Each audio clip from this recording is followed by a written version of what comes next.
Good morning. Welcome to the No Way Jose podcast. This is the Morning Dump. I am your host, Jose Galison. No kitty today. You can see my hands are empty, so you know what that means. I have a guest today. We have Matt Wolfson joining us again to go deep into the world of Zionism. Now, if you like seeing my hot takes Monday through Friday, or if you just like seeing the kitty of the day, then be sure to hit that subscribe and hit that bell for notifications so that you get notified when we're going live or when I drop new videos. We'll see you in the show. Beautiful thing right now. Rise and shine, it's a beautiful day. I'm alright.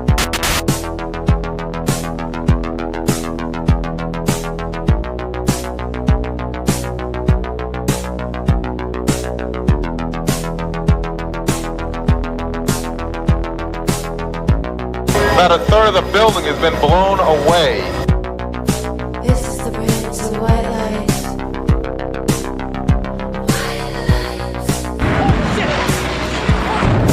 Our very freedom came under attack in a series of deliberate and deadly terrorist acts. And at that point, we were taken for another round of questioning, this time related to our allegedly being members of Mossad.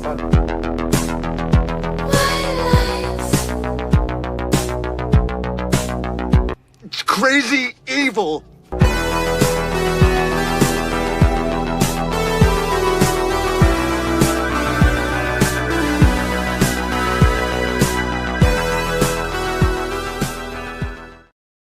Good morning, everyone. Welcome back to the Morning Dump. We have a fun show for you guys today. As always, we'll start off with our icebreaker content. We'll move into foreign policy, and then we'll get to our main topics of the day: South American Zionism, ZOG Queens, and iced up Trump. And we have Matt Wolfson joining us again to talk about these very things. Matt, it's a pleasure to have you back on the show. It's been a minute. You put out a few pieces since then, and they are very relevant to ongoing circumstances. So pleasure to have you on. How you doing, man? Doing well. It's good to be here. Thanks. No, hell yeah. Let's go ahead and get into the icebreaker content. We'll get into some goofy, usually more gen pop, funny. This is a little bit more on the serious side this time around. I thought, I don't know if you're particularly a religious fella. I'm not, but I did find this to be interesting. Trump has made some weird comments in the past about kind of, whether he'll get into heaven, and this kind of like weirdly heavily laying on, Christian overtones, despite the fact I don't know really who the hell thinks he's actually a Christian. But here's a clip of him, essentially saying something along those lines. I'd like to get your thoughts on it. First of all, last year you told me that you believe that the reason you won an election is because God put you in this place so that you could save the world. Looking back 1 year, do you feel like God is proud of the effort that you've put in? I do, actually. I think God is very proud of the job I've done, and that includes for religion. We're protecting a lot of people that are being killed, Christians and Jewish people, and lots of people are being protected by me that wouldn't be protected by another type of president. Okay, well, obviously, kind of leaning into the new paradigm of protecting Christians, and when that falls, it becomes, they have oil. So any thoughts on any of that? Obviously, there's multiple ways you can take it. I have noticed the paradigm has shifted in a certain sense. It becomes an excuse to insert ourselves whenever there's the vague conception that some Christian might be getting targeted somewhere. Any thoughts on this one, Matt? Well, yeah, because it's sort of interesting what he's not saying. He's saying he's protecting Christian people, he's protecting Jewish people. But number one, he's not talking about, for example, Christian Lebanese, Christian Palestinians. In other words, Arab Christians. He's also not talking about Muslims. And I think a reason for that, increasingly, I'm only on X, but so it's not, I don't know, but I know a lot of people. I know a lot of people who are Muslim in the Middle East, and I know a lot of people who are Christian in America. And I think increasingly they see themselves in the same boat, being sort of colonized by, a secular Zionist arbitered American empire. And I think beyond Zionists, they see some of certain other enemies as the same. And so I think if you look at sort of populist Americans on the right, and if you look at libertarians, and if you look at Muslims in Britain particularly, there's an increasing kind of synthesis, and they're increasingly talking to each other. People with public platforms, I see this on X, are talking to each other.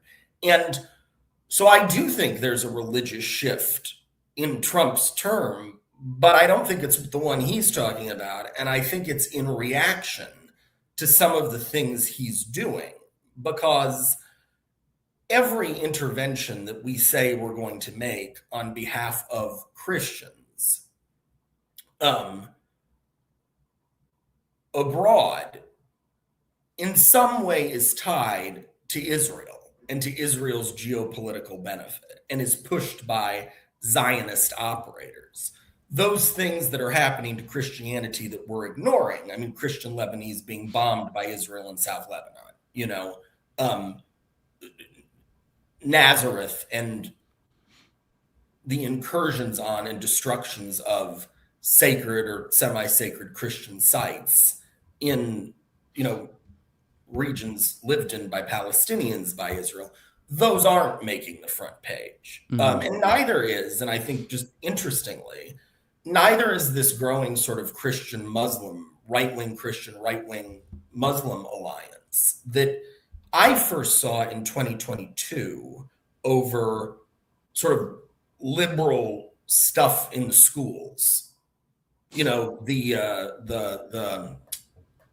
LGBTQ plus stuff. There were people were writing about that germs of that alliance then, because devout Muslims were upset, devout Christians were upset. And then there was a pause after October 7th. And now, in response to a lot of the things Israel and Zionists have done since October 7th, and Trump sort of supporting, that alliance is coming to the fore again. And I think that to me is the most interesting religious thing and welcome religious thing that's happening. But that's certainly not what he's talking about. Absolutely. They're definitely trying to push that anti-Muslim angle, but that's been going on for a while. I figured let's pop in over on some Nobel Peace Prize news. We talked a little bit yesterday about how Trump joined an elite cadre of individuals. He was one of two people who have been gifted a Nobel Peace Prize by somebody else. Funny enough, the other individual who had that exact same honor was Goebbels. Just to show I'm bipartisan, the left and right can both get these left and rights. I don't give a shit. Here's Barack Obama. Apparently, he was the only Nobel Peace Prize winner to bomb another Nobel Peace Prize winner. So he is one of one in that regard. So I guess he kind of beats out Trump a little bit. That was Doctors Without Borders in 2015. So I don't know, any thoughts? I guess there's obviously so many different angles you can take it. But yes, these elite groups of evil people. I have no thoughts. I am just stunned, actually. Well, all right. Well, stunned. I had no idea. I'd heard the Goebbels thing. I'd not heard Obama. That's crazy. Well, I learned that yesterday too. So it's obviously according to Alan McLeod. So I don't know. I mean, he's got a pretty good following. Works for Mid-Press News. Seems legit enough. I don't know. Maybe he's full of shit. I don't see any community notes. My guess is he's talking about a drone strike, and Obama was terrible on drones. So I think he's probably right. I'm stunned. I don't know. Mm-hmm. All right, moving on to foreign policy. Apparently, Trump is threatening 200% tariffs as France declines to join the Board of Peace. I'll read like a paragraph or so of this. Trump has threatened to hit French wine and champagne with a 200% tariff after wine signaled it would not join his proposed Board of Peace for Gaza. I'll put a 200% tariff on his wines and champagnes and he'll join, but he doesn't have to join, he told reporters. France's agricultural minister, Annie Genevard, called the threat blackmail and said it was shocking because it sought to force compliance. A senior French official said Paris does not intend to join the board because its charter extends beyond Gaza and could undermine the United Nations. So I don't know if you've been following along with this Board of Peace thing. It seemed to have been initially kind of be like, sort of loosely tied, well, not even loosely, just kind of almost basically explicitly tied to this Gaza deal going on. But it has, as they mentioned at the end of that paragraph there, it seems like it's kind of expanded its scope, and it sounds like as if he is like kind of almost trying to make a new UN of some sort, whereas with Trump being the master ruler, the executive privilege over everything, he gets the final say. And it's a very bizarre setup. It's like $1 billion for any foreign nation to join. It is interesting. Russia got invited. We covered that yesterday. So it's like maybe to some degree there's some sort of angle, I guess, of peace, perhaps. in a certain roundabout way. Although I'm not really digging what I'm seeing of this so far. But what are your thoughts? I know this is kind of like the initial technocratic, start of what's going on in Gaza. The initiation of this phase 2 part of the deal they've been talking about. This ties into it, but this does seem to expand further beyond that, and it really seems like he's trying to strong arm people into it. So. Weird that he would, threaten France like this when they don't even really have to. I mean, it's weird how you're literally carrot and sticking it both at the same time. He's causing them, he's saying you guys got to pay $1 billion to get in, and you also got to, and if you don't, you'll get tariffs or you'll get some sort of negative consequences. So it seems like he's trying to strong arm all the major countries into it. Do you have any thoughts on this board of peace, idea that's being pushed forth? It seems pretty bizarre, and I kind of doubt that it'll really end up becoming much, but it is weird that this is the angle that the current administration is going.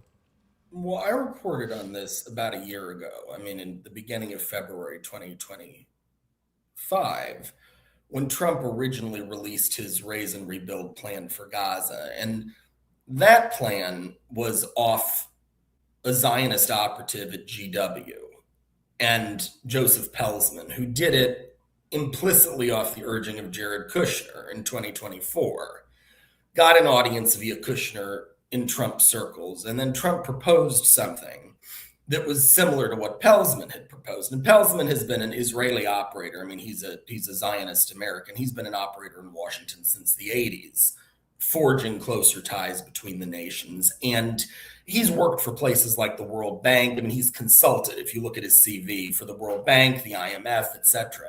And a year later, when Trump has announced this board, which is supposed to govern this Gaza that's going to be remade in the way Pelsman described, I think it's pretty, and if anybody's interested, it's the second piece I ever wrote for the Libertarian Institute in February 2025 that describes this. But what I think is interesting about this board of peace is it includes a lot of the people who Pelsman have been involved with for the last 40 years, people linked to Zionist networks or institutions linked to Zionist networks that have been really decisive in pushing quote unquote free trade, which is not really free trade. It's basically American-backed, Zionist-arbitered shock therapy, mass privatization to the benefit of a few monopolists in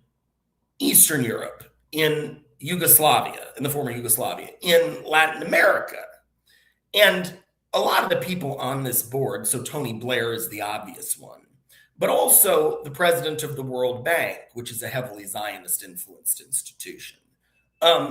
These people have sort of, Pelsman's career, the man who came up with this original plan, has sort of mirrored and matched theirs since the 1980s. And in my view, this is both symbolic and actual. It's institutionalizing starting in Gaza, but I think you're right. I think Trump will want this to have a much wider reach.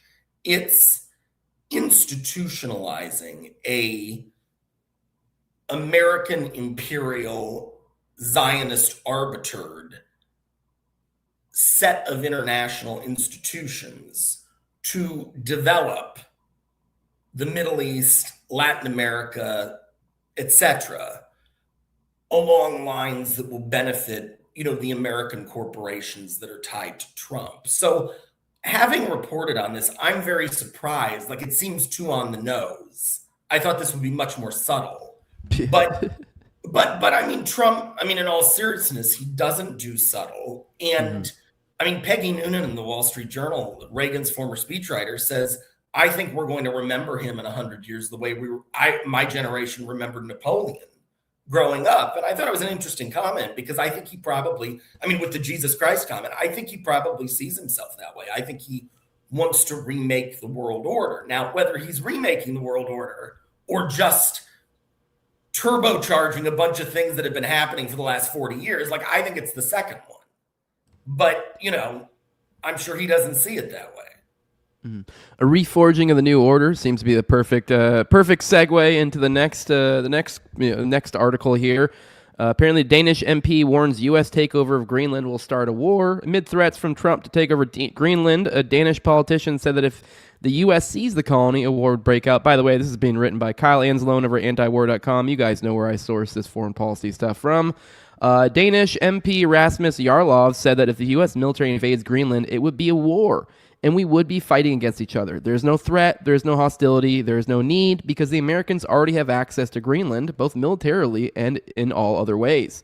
There are no drug routes, there is no illegitimate government in Greenland, there's absolutely no justification for it, no historical ownership, no broken treaties, nothing can justify it. So, implications, this could start a war. By the way, a little reminder, a little housekeeping I forgot to say earlier. This is a guest episode, so we don't interact with the chat as much, but if you do want to break through the noise, I have been remonetized. You guys can drop a super chat, and we will bring them up whenever it makes sense. But yes, Greenland. It looks like they're trying to expand the world order into taking over Greenland, despite the fact it seems kind of silly, because as many people have pointed out, like, we already have military access to that area. We have commercial access. I don't really know why there's a need for us to be able to put a rubber stamp on it that says it's literally ours. So what are your thoughts on this whole Greenland thing? I know you dig deep into some of the technocratic stuff up there. I know there's supposedly some angle with Greenland being relevant. I've heard murmurs of that from the conspiracy-minded folks. So I don't know if maybe that rings a bell, because it does seem bizarre the degree to which they're mauling over Greenland. Like, okay, what are your thoughts on all this? I think Greenland, and I haven't dug into actually the mechanics of what's going on with Greenland, but the way I see Greenland is an extension of what Trump is doing in Gaza, and we can get into this later, what I've been reporting on, what he's doing in Latin America, which is essentially setting up new rules for a new American approach, sometimes fronted by new American institutions, sometimes using old ones like the World Bank. There's the World Bank, there's the Gaza Board of Peace. My guess is there'll be some sort of organization devoted to Greenland, though I don't know. But I think what he's doing is he's implicitly saying, since the 1940s, since World War II, America was the dominant country and we extracted resources, but we did it beneath more of a fiction. We had the IMF, we had the World Bank. They lent on bad terms, but, still they were helping countries get back on their feet. There was the Marshall Plan, that kind of stuff. Since the 1980s, we've done it more aggressively with shock therapy, with, after the breakup of the USSR, a lot of Zionists, and this is in the pieces we'll be talking about, a lot of Zionists got involved and really turbocharge stuff like the IMF and the World Bank and American policy towards Russia, after the USSR, to really benefit large private conglomerates through mass privatization really, really fast in ways that brought wealth to a small number of Americans and often Zionists. What I think Trump is saying now is, he's not saying this is the way I would frame it. We had 40 years after World War II where we were nice about things, about being an empire. We had 40 years where we were more aggressive under Zionist rule, Zionist arbitration increasingly. The WASPs gave way to the Zionists as the social side of this, is the arbiters. And now in the 2020s, we're going to set up a whole new set of organizations next to some old organizations, and we're just going to take the resources. If our people need them, we're going to take them. That's what making America great again means. We'll get the oil from Venezuela. We'll get the minerals from Greenland. We'll get whatever we need from the Middle East, probably the oil, via Iran if he continues putting pressure. I think that's what all of this, the last couple of weeks have meant, which is the coming together of a plan I think has been percolating for at least a year and a half. I can talk more about that. But so I don't know the specifics of it. I see Greenland as a somewhat more insane example. And the one good comment I got came from an Egyptian commentator who's very involved in pro-Palestinian advocacy, who said, now the Europeans know how we've felt for the last, 40 years, colonized, by Zionist arbitered America. And I thought that was a pretty fair comment, because what our empire has been doing abroad is now coming home to the Europeans. And so I think that's the sort of shock. It's not Venezuela, which was shocking enough. It's Greenland, All right, moving on to another area that's been savaged by our expansionism. We have the U.S. is declaring an end to military support for Syrian Kurds, with the fighting continuing to rage in north and northeast Syria between central government forces and the nation's Kurdish minority. The U.S. government appears to have decided that they are backing the former, and that the U.S. military support for the Syrian Kurds is over. U.S. envoy Tom Barak declared the Kurds have a great opportunity to be taken over by the Islamist central government of Syria, led by the Hayat Tahrir al-Sham. He assured that the Kurds will definitely be offered equal rights under the law in this scenario, which I would say maybe go talk to the Druze and some of the other minorities, see how that'll work out.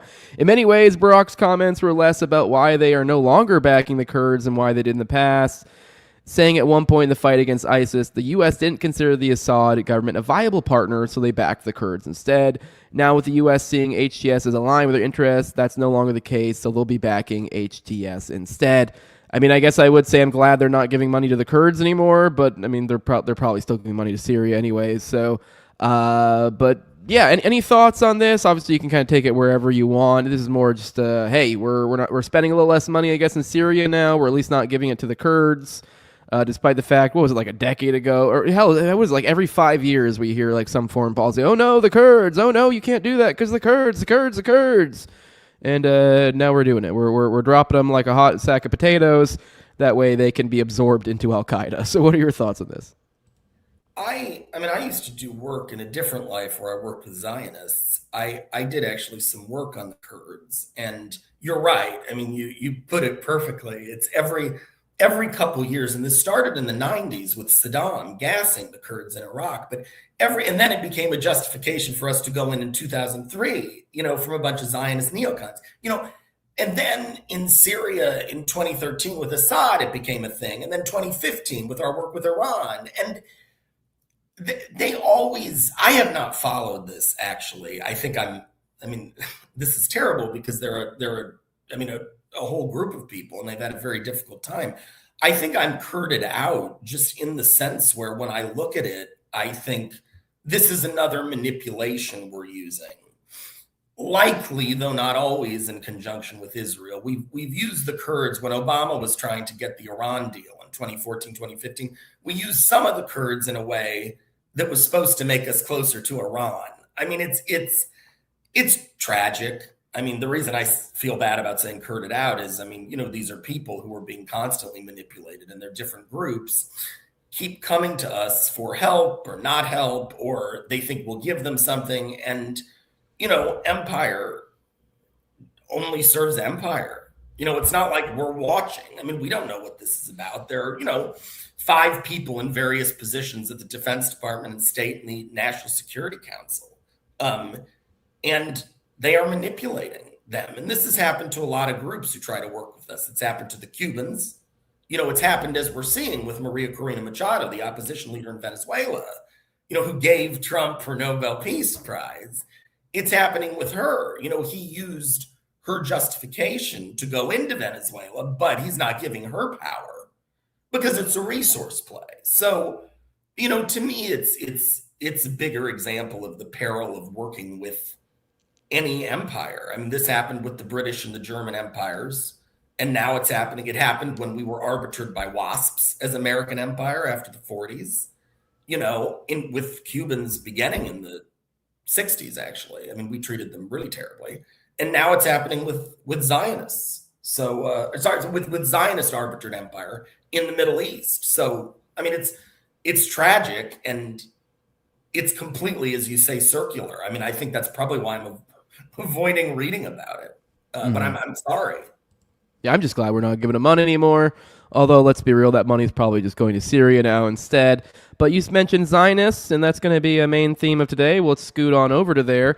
Apparently, Israel's preparing land in Rafah to likely corral Palestinians into an area under full military occupation. I know we heard murmurs back in the, I guess when it actually was in full force, the Gaza genocide of literally concentration camps. Like, that's not what they called them. I think they called them I don't remember how they phrased it, camps where people concentrate in large masses. I don't know how they framed it, but it wasn't doing a whole lot. Didn't really get too far away from the original term, but it's kind of exactly what they're talking about. But it looks like perhaps maybe we're seeing some of this, the beginnings of this. I was hoping maybe that wasn't the case, but Israel's raising a strategic area of Rafah in southern Gaza, compacting the ground and clearing rubble in a way that suggests the land is being prepared for the construction of new residential infrastructure, according to new research by Forensic Architecture. The findings, which are based on an analysis of satellite imagery, suggest that Israel is beginning to build infrastructure which may be used to house Palestinians and effectively contain them in an area under full Israeli military control. Since the so-called ceasefire went into effect on October 10th, Israel has engaged in widespread destruction of buildings and infrastructure across the more than 53% of Gaza that occupies east of the Yellow Line. However, this pattern of Israeli activity, raising the land, compacting the ground, and clearing the rubble is not visible at this scale anywhere else east of the Yellow Line. The activity is centered in an area around 1 square kilometer in Rafah at the intersection of 2 military corridors. The location lies on the northern edge of what Israeli Defense Minister Israel Katz first announced in July would be a planned humanitarian city. There you go. There's the term. A humanitarian city, that would eventually house the entire population of the Gaza Strip. More recently, it emerged in November that the Trump administration was reportedly planning the construction of a number of residential compounds they dubbed alternative safe communities in areas east of the Yellow Line to provide housing to tens of thousands of Palestinians. The Israeli military was expected to begin clearing the first site for those compounds in Rafah, according to the New York Times. Earlier this month, Israeli military officials told Haaretz that the area is designated for the construction of a residential zone for about 20,000 people. Israeli military did not respond to an inquiry from Drop Site News about the site. Gambling. So go ahead. Yeah, no, I think there are two components to this, one of which I can talk about pretty specifically, and I will in a second. The first of which I'd refer your audience and you if you're interested. I don't know if you know Sarah Bills at DD Geopolitics.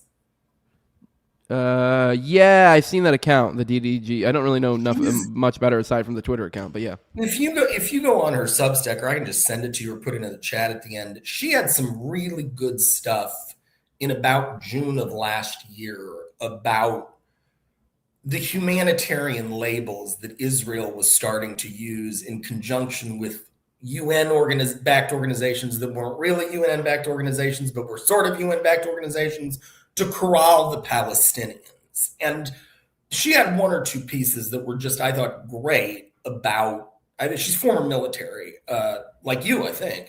So she has both of you have a unique perspective on this, on the operations side. And I thought, I'll put them in the chat at the end if I can find them, because they were really solid on and eye-opening on the way that Israel is manipulating with American imperial help the language of humanitarianism to set up these basically projects that function, whatever their intent may be. The function is to starve and corral Palestinians. That's the sort of dark side of development in Gaza. The equally dark side that I write more about, that is, presented as light but is actually shadows, is what you said, the humanitarian city, the enclosed spaces with probably high-rise buildings, the places that will be built to house people near Rafah, but not, picture in America, a slum stands next to a skyscraper, Right now, they're looking, I think, to give a place to live to Palestinians who they think need to be watched.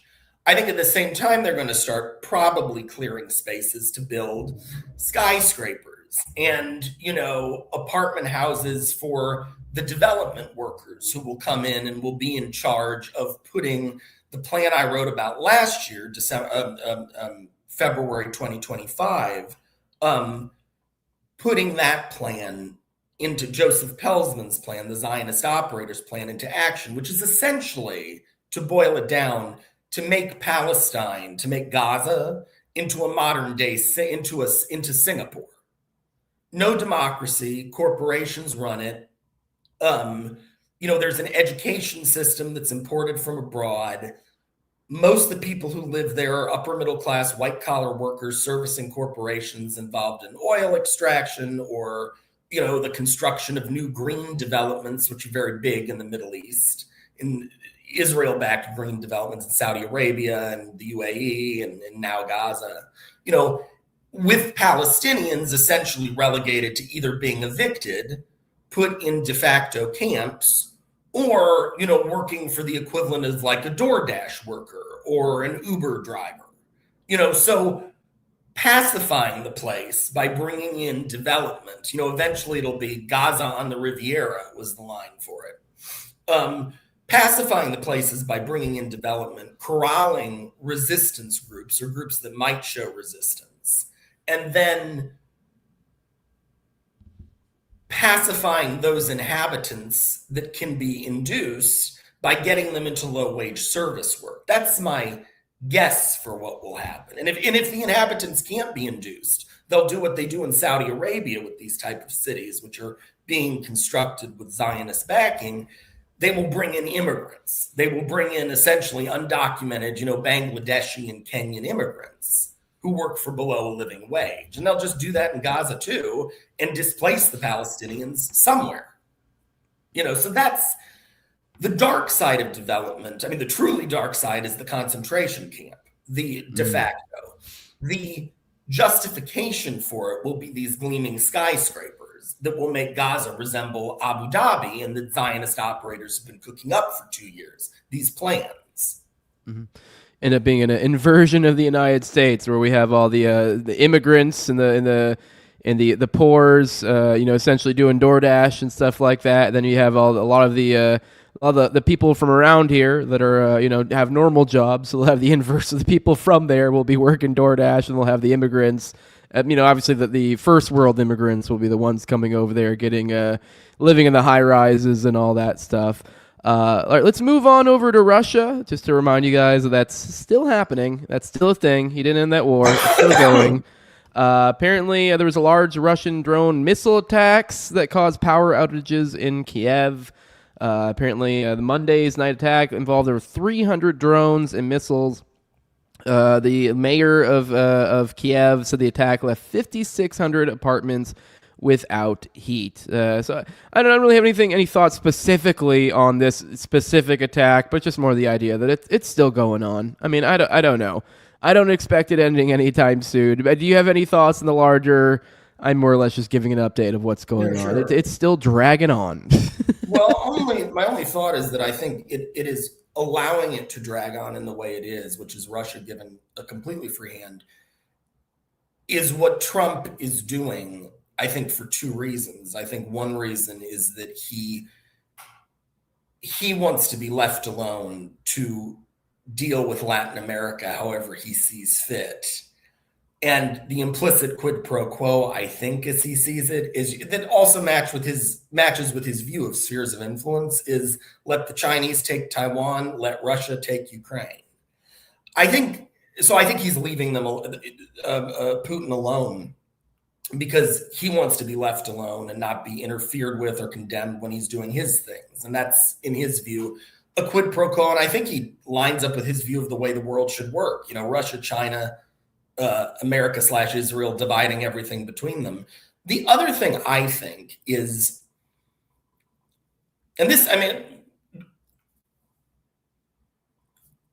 I think Trump thinks that if Putin is bogged down in Ukraine, Trump can make a bunch of deals with surrounding countries that will isolate Putin and benefit the United States. Even if Trump doesn't think that, that is actually the function of what he's doing. So today, this is purely by coincidence, the Libertarian Institute ran my most recent piece, which is on a Israeli Zionist-backed development deal arbitered by America in Azerbaijan and Armenia in Western Asia. And if you look at the fine print of the deal, one of its clear goals is to use the access to resources that this particular deal involving Azerbaijan and Armenia will give America and Israel to isolate Iran and to isolate Russia, Iran's ally in the region. And there are several more of those going on. I think either the Times or the Wall Street Journal ran a piece yesterday saying that Putin's influence abroad is diminishing because he's so focused on Ukraine and Trump is doing these deals. So, I mean, I am not a supporter in any way, shape, or form of any of Trump's foreign policies, with the exception of closing the border and deporting violent illegals. But, I mean, I support those two. But I do think that on Trump's terms, this is a pretty clever move, what he's doing, letting Putin stay bogged down in Ukraine so he can hop, skip, and jump and make all these deals that reduce. I mean, Venezuela, if the oil comes out, it's going to reduce Russia's clout. Azerbaijan and Armenia, which are big into, Azerbaijan is big in oil, that's going to reduce Russia's clout. So he's doing, I mean, I think he's playing it actually pretty smart. I just completely disagree with the model, that he's doing. Yeah, we talked about Syria just a little bit ago. That's a perfect example of what you're talking about here, the bogging down. I mean, look at what happened with Assad being ushered out. I mean, I don't know necessarily, obviously we can't really run the counterfactual because we can't go back in time. But, I mean, had Russia not been bogged down in some Ukrainian war, I feel like it would have probably played out a whole lot differently. So, and I think there's stuff I read at the time supported that. I think you're absolutely right. All right, let's move on. This is kind of, I guess, a little bit of a segue between foreign policy and to our first main topic of the day. They seized another tanker, the seventh tanker they seized carrying Venezuelan oil. They boarded and seized control of an oil tanker in the Caribbean, which it alleges was violating sanctions. It says, this morning, U.S. military forces in support of the DHS apprehended motor vessel Sagata without incident. Southcom wrote on X, the apprehension of another tanker operating in defiance of Trump's established quarantine of sanctioned vessels in the Caribbean demonstrates our resolve to ensure that the only oil leaving Venezuela will be oil that is coordinated properly and lawfully. And I mean, you can give commentary on that, I guess, if you want, the seizing of oil, but that just kind of is the perfect segue and also into the larger topic here, that Maduro's kidnapping is part of a larger Zionist operation. It's a piece you wrote over in the Libertarian Institute recently. I know a lot of people have been accused of being Zionist. Oh, you think the Jews did everything? Oh, you think Israel does everything? And it's, I mean, kind of. Sort of. I didn't hear what you just cut out. I'm sorry. Did I cut out? Oh, okay. Yeah. My bad. I was just making the point that there was, when a lot of people initially, especially in our camp, whenever this whole Maduro thing went down, kind of blamed it on Israel, the Jews, or whatever, and everyone's like, oh, what do you blame everything on them? It's kind of like, well, I think there's something to that. So you wrote a whole piece on that. So, I mean, I guess if you want to comment on the tanker, we can. I mean, that's just kind of the latest in what's going on there. Or you can take a stab at the larger topic here. But yeah, the floor is yours.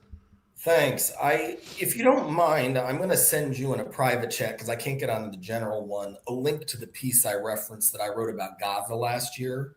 Mm-hmm. If I send it to you, do you mind putting it in the chat just so people can have it to reference? Because I think it plays into what I'm about to say. I think it connects what we've been talking about a bit just to what I'm about to say. Absolutely. I'll thank you. I just sent it to you in what I think is the private chat. Yeah.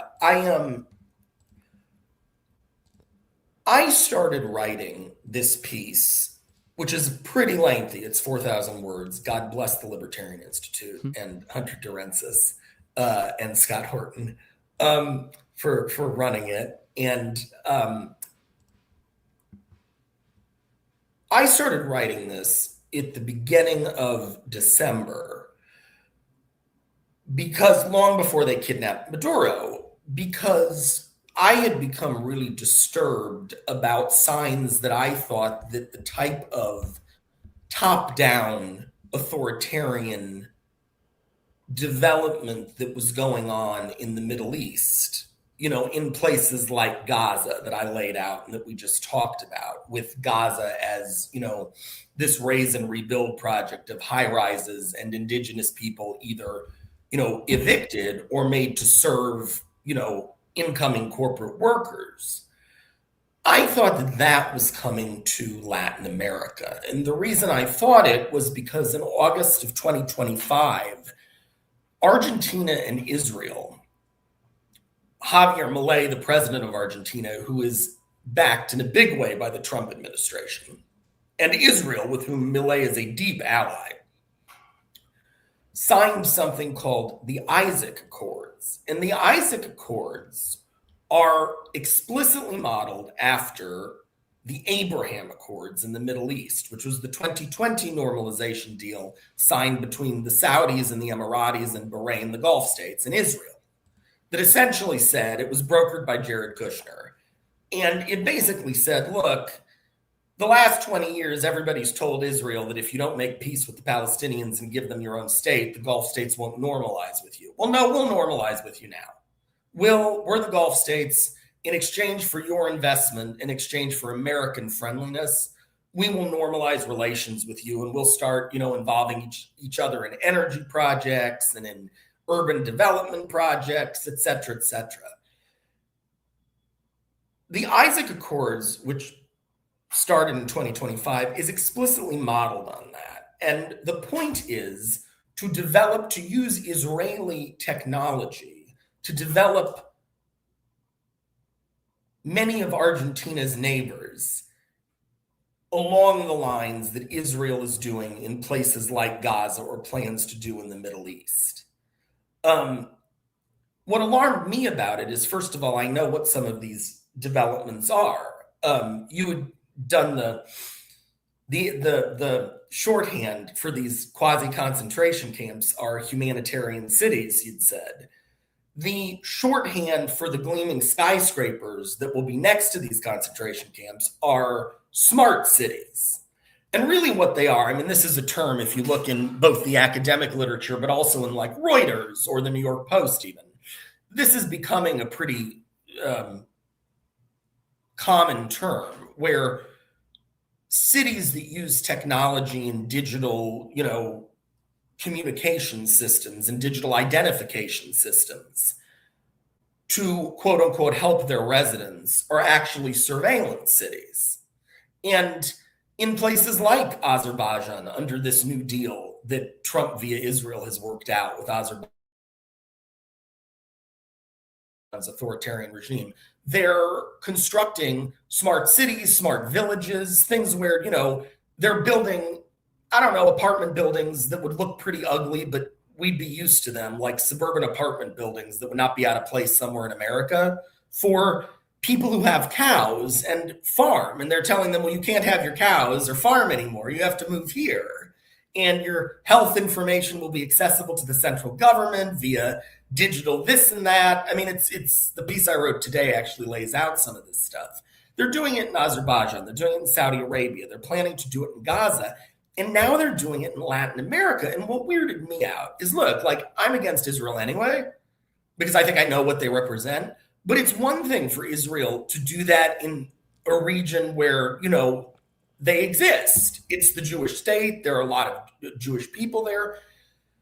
There are 300,000 Jews, more or less, in all of Latin America, and there are 660 million people. And the fact that Israel has now gotten involved in a partnership with Argentina where Israel is going to give a bunch of development technology to Costa Rica and Panama and Paraguay and Uruguay and El Salvador, that to me is a qualitative difference from anything that's happening before. They're in a hemisphere they don't have an interest in.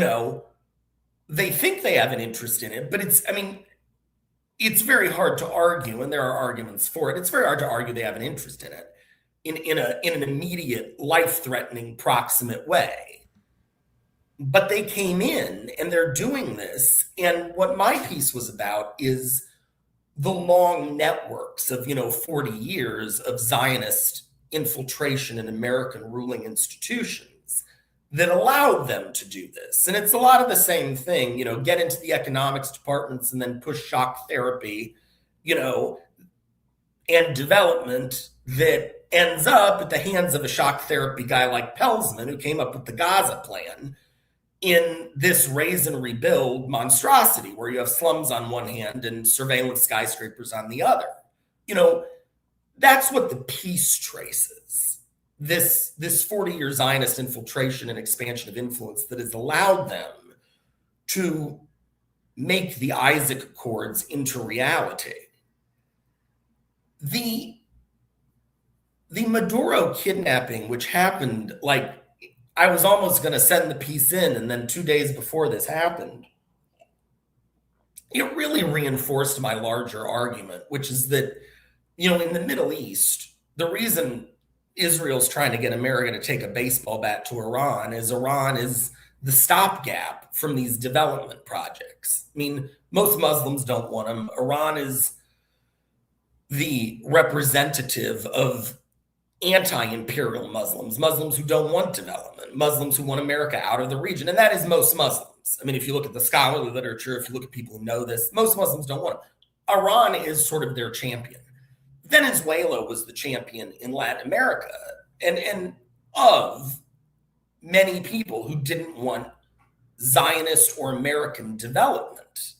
The entire regime, the Chavez-Maduro regime, had gotten into power as part of a backlash against the sort of shock therapy, technological development, top-down governance that America and Zionists had tried to out-export in the 1990s to Venezuela, which had benefited like a very small portion of Venezuelans. And then Maduro got in and Chavez got in. And, by all accounts, there was repression in the state and it wasn't a well-run state, but they got into power in response to American Zionist imperial overreach. And now getting rid of them is part of allowing Israel and America via the Isaac Accords with the Alliance of Argentina, a free hand in Latin America, just like getting rid of, the Iranian government is part of that.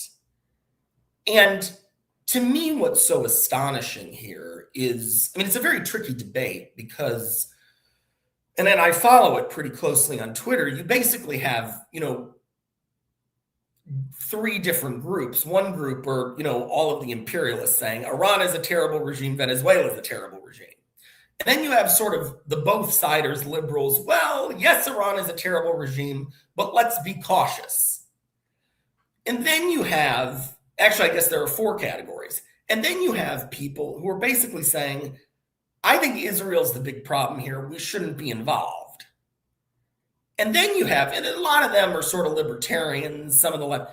And then you have people who are saying, look, we got to rally around Iran and Venezuela because whatever their flaws, they're the only backside. And not only whatever their flaws, but a lot of the things that the West says about them is just propaganda put out by Zionists. They're the only stopgap against Zionist arbitered American empire, turning every country in the world and region into the world into a smart city / concentration camp. So it's a really fraught debate and moment right now because you have those four groups kind of intersecting constantly. And I've found it pretty instructive to watch. I think myself that, I have opinions about Venezuela and Iran. I think there is a bottom line, and the bottom line is that taking out no one who believes in America being a republic, not an empire, and nobody who wants Zionist influence out, and nobody who of America in the world, and nobody who wants countries to be able in charge of their own development should be supporting the removal of Maduro or the removal of the Ayatollah. Like them, don't like them, think there's nuances, don't think there are nuances. The onrush of American Zionist arbitered empire is, to me, clearly what we all need to be concerned about. That's the story, no matter what your opinion is on anything else.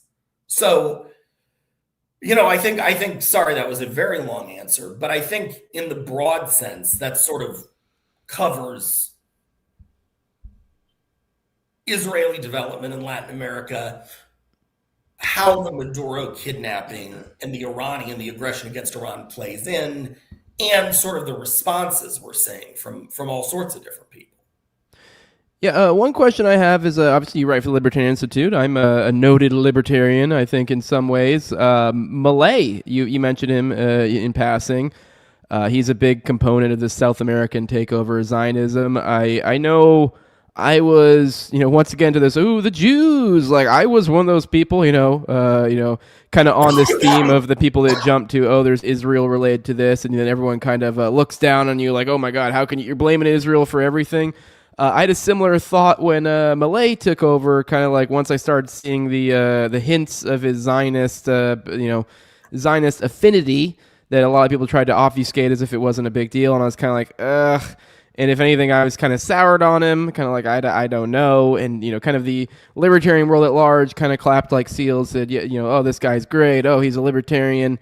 Where people are just thinking, L next to his name, the end. But I guess I have more of a little more sophisticated, look at it where I see, this is someone claiming to be a libertarian, yet like bastardizing like my belief system and putting a negative name on it, associating it with this raise and rebuild effort that's going on worldwide. I'm not much of a fan of it. If anything, I find him in many ways to be more of an enemy than just about anybody. Like, it's kind of the idea of like traitors are worse than your enemies, I guess, in a sense. It's kind of, he claims some sort of similar belief system, and so he kind of puts a bad name on me and my ilk. So I wanted to get into your thoughts and kind of, I guess, Malay generally, and kind of maybe his rise to power a little bit. I know you wrote about that extensively in this piece.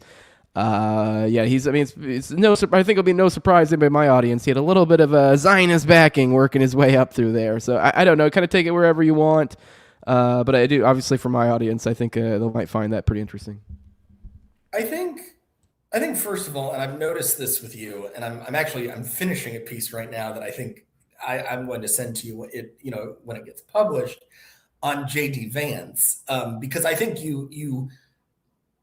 I hate the word quick study, but for lack of a better word, I think you're a quick study on certain things, and I think you're decisive, and I think you get them right. I think the libertarians, one of the things I was so gratified about writing this piece, because Malay is a libertarian.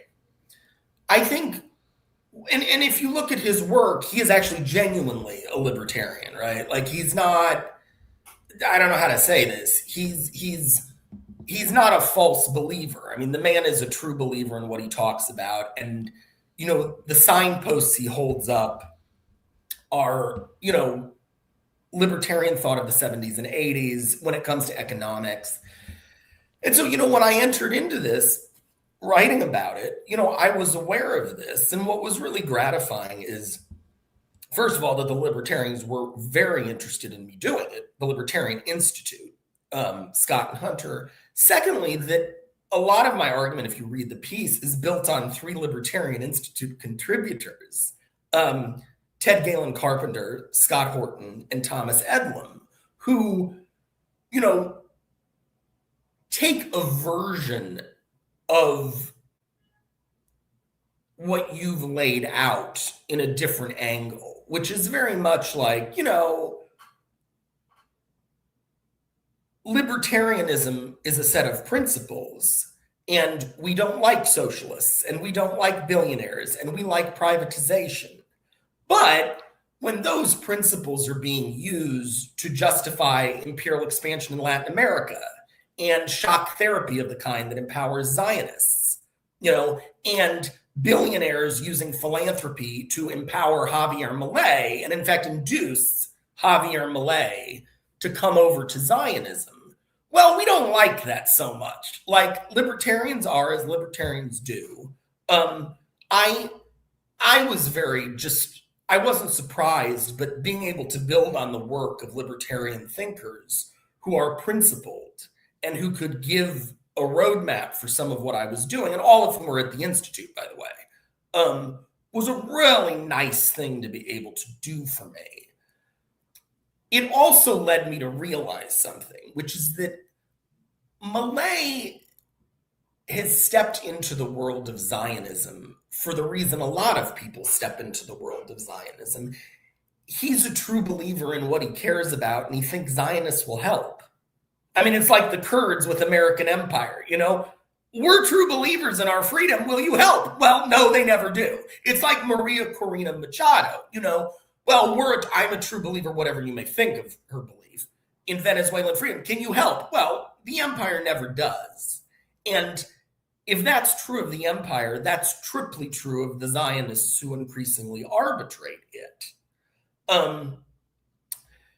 And specifically, the way they got Milei, and I go into this in the piece, is Milei's a middle-class Catholic boy who had a bad relationship. I mean, he's on record. I don't think he speaks to his parents. He had a really fraught childhood, very talented guy, talented economist, but he wasn't born into the elite.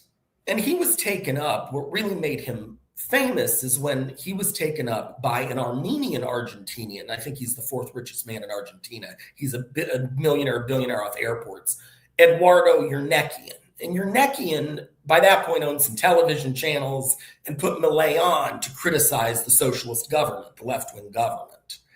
And Yernekian, and nobody talks about this that I'm aware of in any analysis outside of mine, and I was just sort of interested to discover it. Yernekian has long-standing ties to Zionist philanthropy because Zionists have brought him in to international anti-genocide foundations because Yernekian is an Armenian, and Yernekian wants the Armenian genocide to be remembered, and he wants reparations, and he wants memorials. And Zionists have spent 50 to 60 to 70 years building up an infrastructure of Holocaust-based philanthropy. And so they let Yernekian in via an organization called the International Raoul Wallerstein Foundation, and that is about memorializing the Holocaust. And they said, why don't you be the chairman? And so suddenly Yernekian has the esteem. I mean, powerful people were involved. The Prime Minister of the UK, Pope Francis, had connections to the organization via its founder.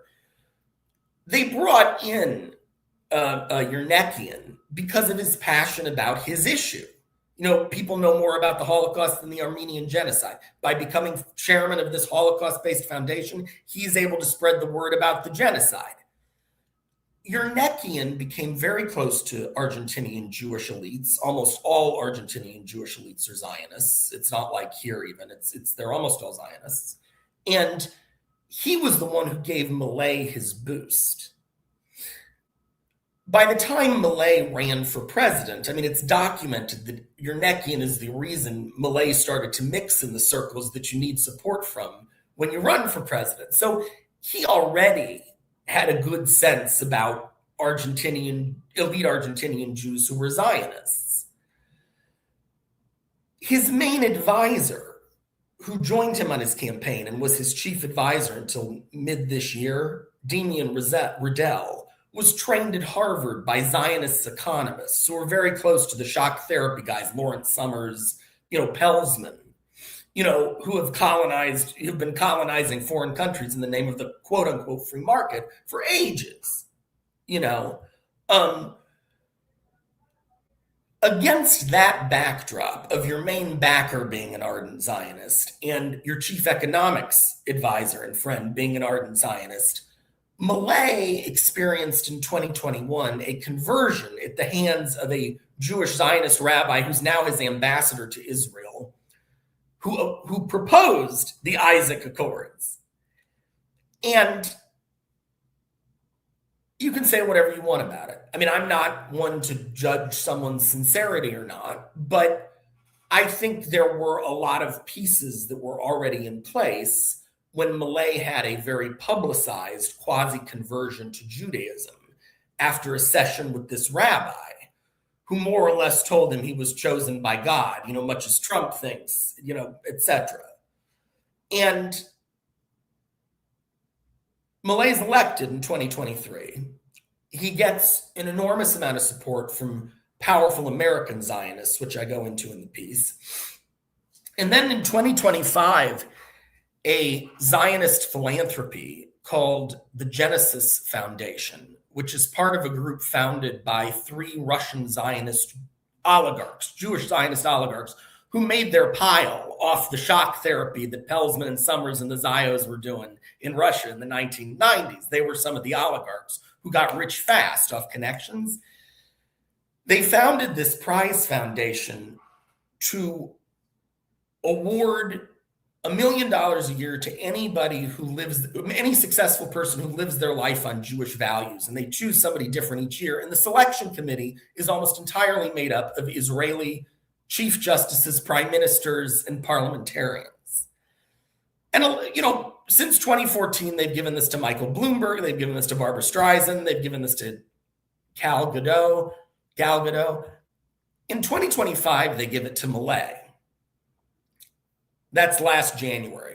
In August, Milei rolls over the $1 million prize to create something called the American Friends of the Isaac Accords, which is in charge, which is the basis of the Isaac Accords, which is going to be in charge of investing in all of these different countries. And the guy who runs the American Friends, so that's Zionist global philanthropy via Milei's main backer, Yernekian, via Holocaust philanthropy, then via the Genesis Prize Jewish philanthropy, which is based in Israel, inducing Milei into their orbit. And the guy who's running the American Friends of the Isaac Accords, this organization Milei started with the money given to him by the Jewish Zionist billionaires, is also a product of Zionist influence and Zionist inducement, whose career was greatly helped by them. He is Jewish now, but he was not. He was Catholic. It's I'm not going to go deep into it because it's too much of a rabbit hole in the context of the discussion, but I'd urge everybody to read the piece because it's a little funny. This person also had a conversion experience. So my takeaway is I don't really have a judgment about Milei other than what I say at the end of the piece, which is he made a deal with the devil. And I don't think libertarians should do that. But so many people have throughout the last 40 years that I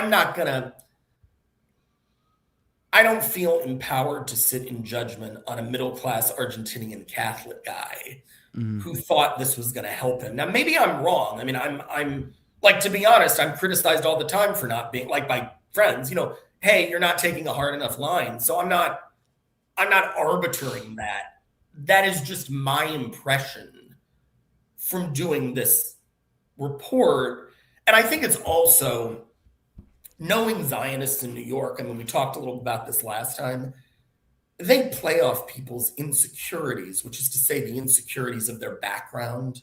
I mean, I knew Richie Torres, who's a Black, non-Jewish person who's the most prominent Democratic backer of Israel. I knew him when he was getting picked up by Zionists, and I saw how it worked. And they play on things like Milei's lack of respectability and his naivete about elite circles and his true believership, right? Like, now I don't think Torres is a true believer. I think my read of him is he's completely corrupted, and that's a longer conversation. But I think I've seen it happen enough that I sort of blame the men running the play most of all. And that may be right, that may be wrong. I don't know. I hope that was a long answer. I hope that covered some of what you were thinking. Yeah, absolutely. Now, one thing I kind of picked up, maybe it's probably a pretty loose parallel, but I noticed it, and I don't know if maybe you have any thoughts on this. Obviously, they come from different backgrounds, but as I was reading in your piece about Milei, a strange thought came to mind, an odd parallel perhaps. I noticed, because I didn't know he came up through TV. And then kind of just looking at, and I don't know, to be fair, I guess this isn't really that unique to these people in these high-level circles, these sort of, these donor circles, yada, yada.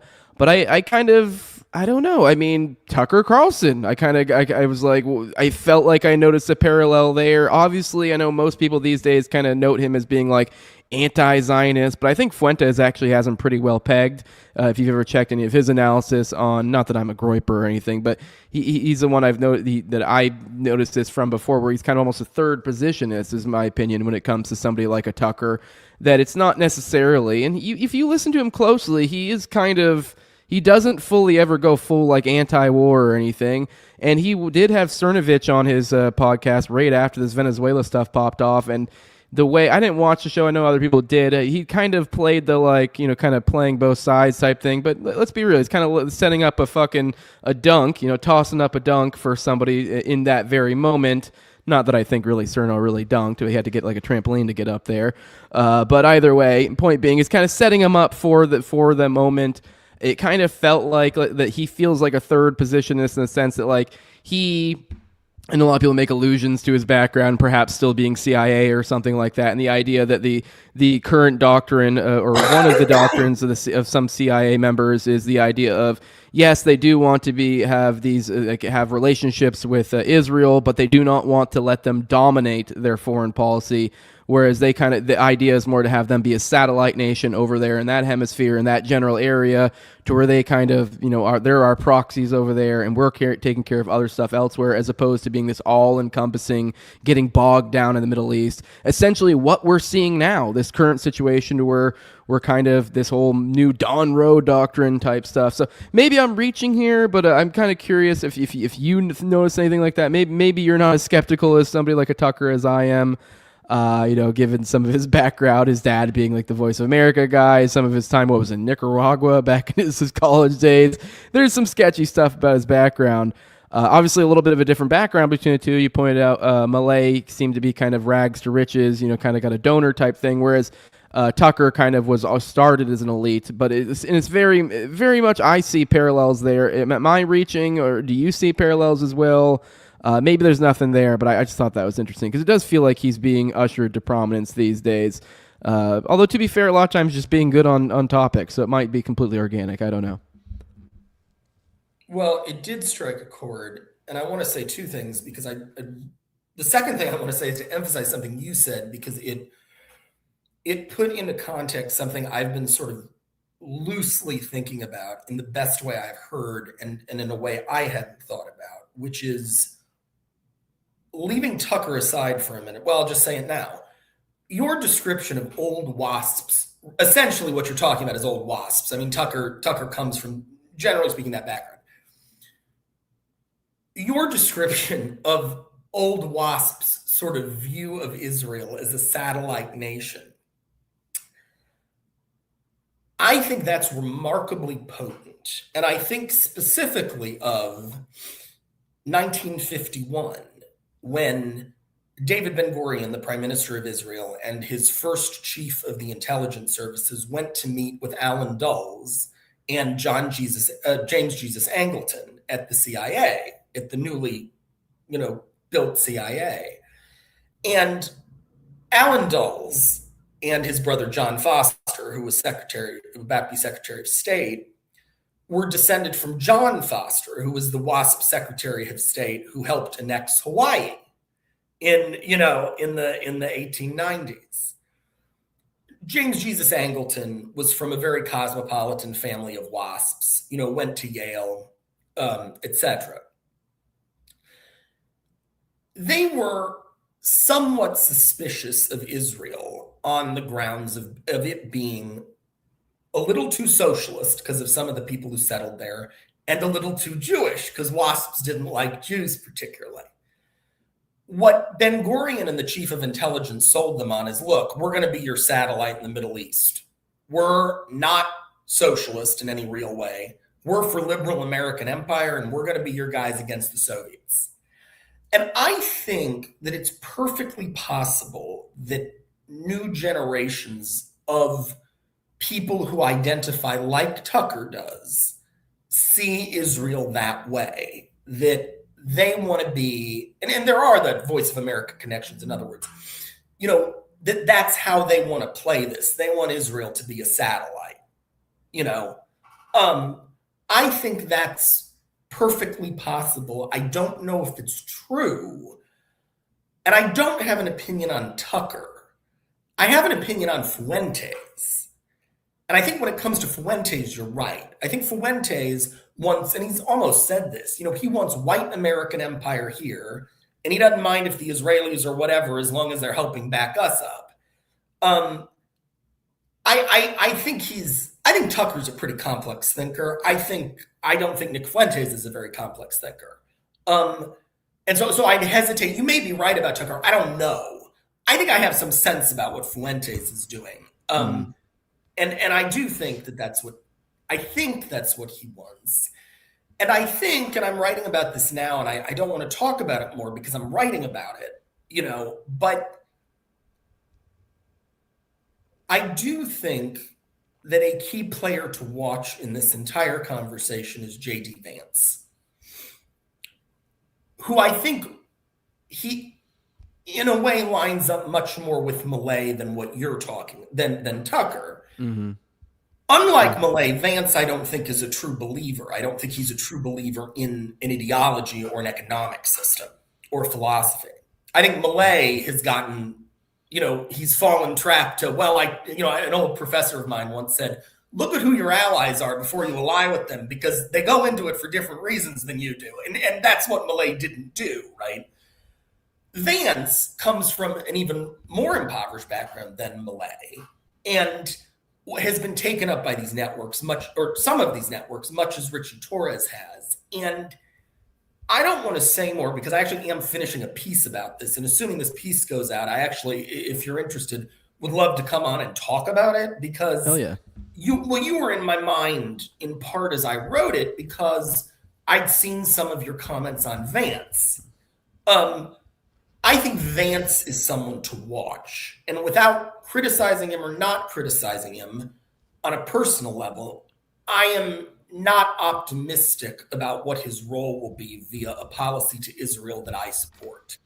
That is something I would love to talk about in the future. 100%. And I think that comment about satellite, this old CIA view, whether it applies to Tucker or not, this notion of Israel as a satellite who should be our junior partner, not our senior partner, I think that bears remembering. I mean, I'm certainly going to remember it. I don't know if it's going to apply anywhere, but that bears remembering. That's really striking to me. Thanks. Well, it's because everyone tends to have this binary, and they assume oh, he's saying nice words similar to things I think, and you're like, yeah, well, it might be a meaningful difference that you should probably pay attention to. One more question, kind of on this realm, and it kind of ties in a few different things.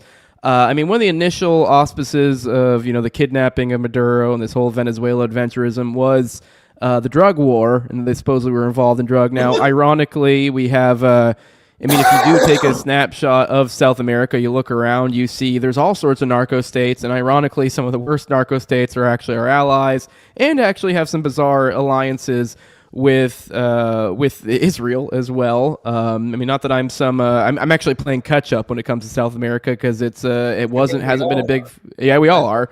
Some kind of, I can't even remember some of the nations' names off the top of my head. But if you look into it individually, you're like, oh, this one, it gets pretty crazy. There are clearly some crazy narco state stuff going on, and ironically, it's kind of an inverse of the way it was being presupposed.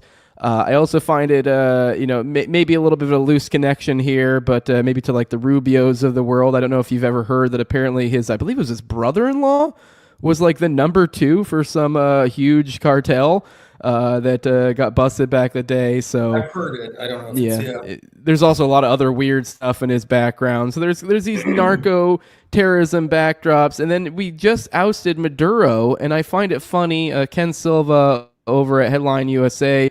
I believe it was originally reported by the Associated Press. But apparently the Venezuelan leader has been on the DAA radar for years as well. So, maybe there's something to this point. The irony of, hey, we're proposing this as, oh, this is a narco state, and that's why we have to get involved. Whereas, ironically, who knows, this may actually get ramped up into a... maybe it'll be the same amount of a narco state altogether, but it'll be more of a narco state in line with whatever shadowy network we doesn't really quite make the news. For example, you see here in the piece from Headline USA, Rodriguez's name has surfaced in nearly a dozen DEA investigations, several of which remain ongoing, including involving agents and field offices from Paraguay and Ecuador to Phoenix and New York, the AP learned. They could not determine the specific focus of each investigation. And furthermore, Rodriguez was designated as a priority target, which I guess is a designation that requires extensive documentation to justify additional investigative resources. So it's not just some willy-nilly popping up in these reports. We don't know the specifics, because that's how these things shake out. But I find it, you kind of take that wherever you want. With a new leader coming in, if anything, it seems like perhaps they may have actually made it more of a reality, the the initial claim. So anything you want to go on in that realm, in that angle, because I think there's something there. I just can't quite put my finger on it. I can only talk about it broadly. And again, this ties into something I want to write about. I'm finishing the piece I just referenced to you about Vance, and a related piece that ties into these sort of maneuverings by specific networks, including white nationalist ones on Israel. But there are the piece I want to do after that I'd like to start in the next week or two is about our involvement in Latin America and the drug issue, among several other issues. Our history there and what we're not saying about it. I mean, the drug problem in Latin America happened because in the 1960s, our consumer economy caused recreational drug use among the white middle class collegiate youth. Like, that was the beginning driver. Our society, our consumer society, drove peripheral countries to produce drugs to satisfy our needs illicitly. We've been dealing with this for 60 years. I mean, Richard Nixon started the war on drugs then. You know, there's almost never been a serious reckoning with, not us, I don't mean Americans, I mean the American imperial system we set up after the World War II as if not the driving cause of this. There hasn't been any reckoning with the fact that in our further imperial moves against the Soviets in the 80s, we encouraged drug running. I mean, the Iran-Contra play, and our play in Honduras, and our play in Panama. I mean, all of these were deeply tied into drug cartels. I mean, these regimes, the right-wing regimes, the left-wing regimes, everybody knows the drug cartels. It's the price of doing business over there because they're making so much money and gaining so much clout servicing our need, right? And we have never reckoned with that, and we continue not reckoning with it. I mean, this is the three underpinnings of American empire since 1945 have been oil, drugs, and cheap labor. Those have been what our system runs on. You need the oil to heat the suburbs and the cars so that we'll spend the money to goose the economy. You know, when people get rich, they get more time on their hands. They like to do things like recreational drugs, and that incentivizes the need abroad. And in order to keep costs down for everything, you want cheap labor, so you send people in. And in some way, what Trump is doing everywhere in the world with this new empire of his, this turbocharged third version of empire, you know, after the 40s to the 80s, then the 80s to the 2020s, now it's this new version. It basically doubles down on those three principles. You know, don't address the drug issue, which is an outgrowth of our own system. You know, keep oil costs low and get cheap labor somehow. And whether AI or through illegal immigration. And, you know, forgive me, that's like a very broad answer to a very specific question. But you hit on something I've been thinking about for like the last week on just the level of the history and the concepts. And I think probably, I mean, I don't know the facts. I would be not surprised at all that she's tied to drug stuff. I would be not surprised at all that we're going to make the drug problem worse. That seems to me what we've been doing for 60, 80 years. And I think we're doing it in the name of cheap oil. And I think we're doing it related to our need for cheap labor in ways that are too complicated to go into. So I just see the same three dynamics at work decade after decade. And my big disappointment with Trump is, and I mean, Jesus, the Rorschach test nature of this. We all thought, I live in Miami, and there are people I like who are, I mean, I don't talk to them right now just because I don't think it'd be useful, but they're nice people. They're not elites. They're Cubans and Venezuelans who support what Trump is doing. We all voted for the man. We thought America first meant very different things. And what I am so shocked about, and I guess dismayed, it's about,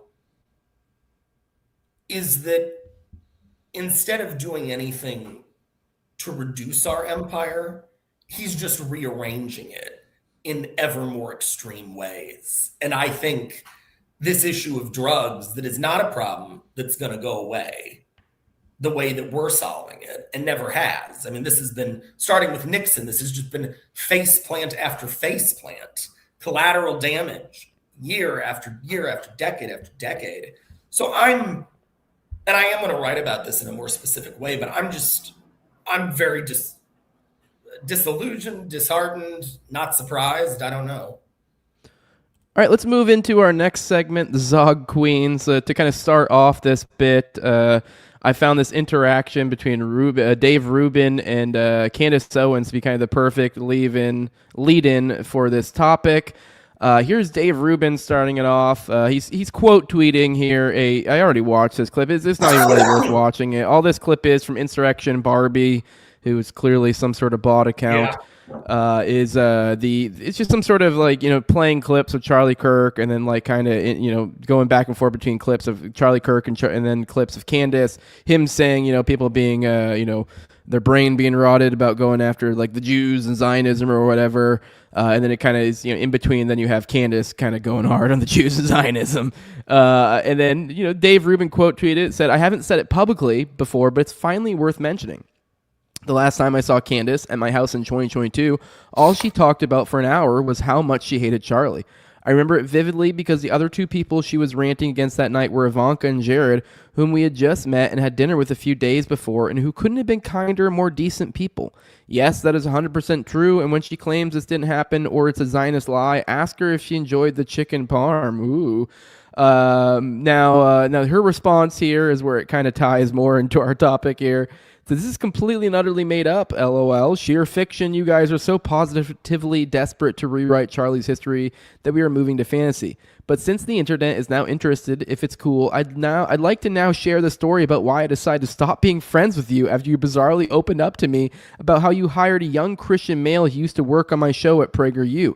You told me his parents were overbearing Christians who were concerned about him moving to Miami to work for a gay couple. Sure enough, the next time we saw you, you told us a story about how you and your husband just knew that he wasn't shy, that he was more likely secretly gay, and how you were encouraging him to experiment with guys and explore his sex life. You told me and George that you then encouraged him to go on a date and then to have his first kiss with a man. Shortly thereafter, he quit your show and moved from Miami. I was positively sickened by the story because I knew this kid, and yes, he was shy, and the fact that you questioned him about his virginity and dating life and encouraged him to kiss a boy makes you a groomer in my book. Should we get into what you told me? Now, this is the line that really was ties into our topic. It isn't just fun salacious tea. I know. Should we get into what you told me about your night in Hawaii with Peter Thiel, or is the above enough perversion for more for one morning? So obviously, a little bit crass here, but I do think this does tie into the topic. If we're talking about Thiel, I had Basil on the show recently. I don't know if you know him. He kind of coined the term of sexletics, or how does he say it? Sexlectics, kind of like dialectics, a play on the word there. And I really do think that is a typically avoided dynamic about stuff going behind the scenes, which maybe people feel uncomfortable talking about for obviously many reasons. People are squirmish about bringing up this sort of question. It's becoming more in the light these days. 20, 30 years ago, it was the cream of the crop when it came to blackmail. Oh, you're gay? Well, you're done for. Now it's kind of out in the open, but even still, there's still this weird thing going on in the background. It kind of makes you wonder what's happening. Why is it Peter Thiel, fucking right out of college, paid for J.D. Vance, or hired J.D. Vance, essentially created this man. He was responsible supposedly for his religious conversion and everything. So it kind of makes you wonder if there's things going on behind the scenes. I know that doesn't necessarily completely tie into your topic, but Peter Thiel is the main character. So, but go on, sorry. No, yeah, go ahead. No, I think it does, and I think it ties into something we talked about last time, which is sort of networks of power and how they operate when it comes to sexuality, and networks of Zionist power. And I think I sort of alluded to this last time, but I think one reason people have difficulty discussing this is the way it's framed. So I think people frame this as a cultural issue or a personal issue or an ick issue. Actually, I think if you frame it, so it's weird to talk about, right? Like you're talking about somebody's personal life and like, well, I don't know this person. Could this have happened? Blah, blah, blah, blah. I think if you look from a different framework, which is imperial power tactics, the power tactics that imperial operators use to sustain their empire, and the personalities that end up becoming imperial operators, I think that's actually a fairly straightforward argument you can make about the way these accusations that Candace is making, that essentially a powerful Zionist couple who were gay took someone who was just straight-laced whatever and turned him. I think you can connect that to a broader trend. That doesn't mean that what she's saying is true. I don't know anything about this. I don't know. Could be full of shit, for all I know. But I do think you're right. We hear more about sexuality as related to powerful Zionist networks. And I think it plays, as I said, into it in two ways. One, imperial networks want you dependent on them. And if they can find a weakness and exploit it, or something that makes you not comfortable with where you are, but you'll want to be safe with them, they'll use that. And to be gay in America is to be a minority.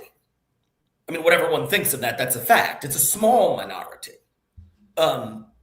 relatively speaking. Zionism is a small minority. It is in the interest of people who are in a small minority to try to move people who might not be on their side to their side by convincing them that they are a minority in some other way. In other words, Zionists know they need the protection of American empire and institutions, or Zionism will fall. They want to convince, for various reasons, other people that they need those protections too. Come with us behind the ramparts. And I think that is, at least, I'm not making a definite claim here, but I think that's one argument why, if you look at the rise of gay rights, not as a legal issue, which, I mean, there's a lot to be said about the actual legal arguments for gay rights that ended up prevailing in the courts. But if you look at sort of the cultural pushers of gay rights, where it became a hotbed issue, many of them were Jewish Zionists. David Geffen, Jeffrey Katzenberg, Rob Reiner, the Pritzkers with transgenderism.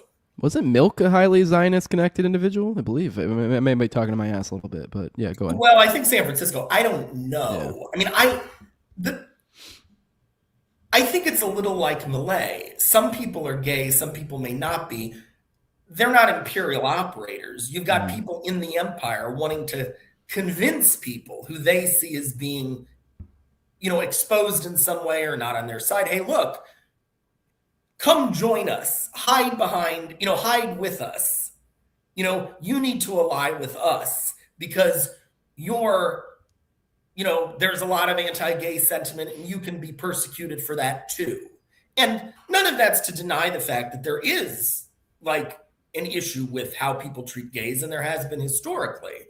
But, people can have different opinions on that. My issue is the way powerful imperial networks play on people on both sides of this issue. It doesn't surprise me at all that they would try to turn someone who may not necessarily be gay, in order to make him think of himself as a minority, get him on their side. It doesn't surprise me, at all that they would do something. That Zionist operators have been very involved in pushing the LGBTQ plus movement, because the more you make people think that they need the protection of the state and of government and that they're vulnerable, the more you make them not question what government or the state is doing. The second thing I'd say about this is there is a long history of imperial operators, whether it's, Cecil Rhodes or many of the WASPs, even Teddy Roosevelt, or especially Teddy Roosevelt, actually. And then many of the WASPs in the 1950s who were in the Dulles Brothers circles, and now Zionists. And I'll add this: the German Empire, the operators of the German Empire, the people who led Germany into World War I. They had very strange relationships with their sexuality. I mean, that's a documented fact. They were insecure about their masculinity. They felt they had something to prove. It's not psychologizing to say that. That's sociology. That actually is just like, you can read diaries, you can read historiography, you can read all histories, you can read all sorts of stuff. That's not going in, he had, he has little genitalia, so he has to go to war. Like, it's not that way. It's just, that's a fact if you look at a lot of these people. And so it doesn't surprise me, and I don't want to get too deep into that at this point, but it doesn't surprise me that groups of imperial operators would be out there trying to push certain issues like LGBTQ+, which is a perfectly valid or not valid issue. I mean, let me emphasize that. But it's not valid when it's being manipulated by people running another game. I mean, Javier Milei's libertarianism is a perfectly valid issue, obviously. I mean, we agree with a lot of what he thinks on economics. It's not valid when it's being manipulated by people running a larger game. I mean, a kid who has Christian parents who may or may not be gay, finding that out for himself is a perfectly valid issue, but not when it's being used to recruit him in some sort of way. And imperial networks like the nexus, but to talk in like a scholarly fashion, like the nexus between imperial networks and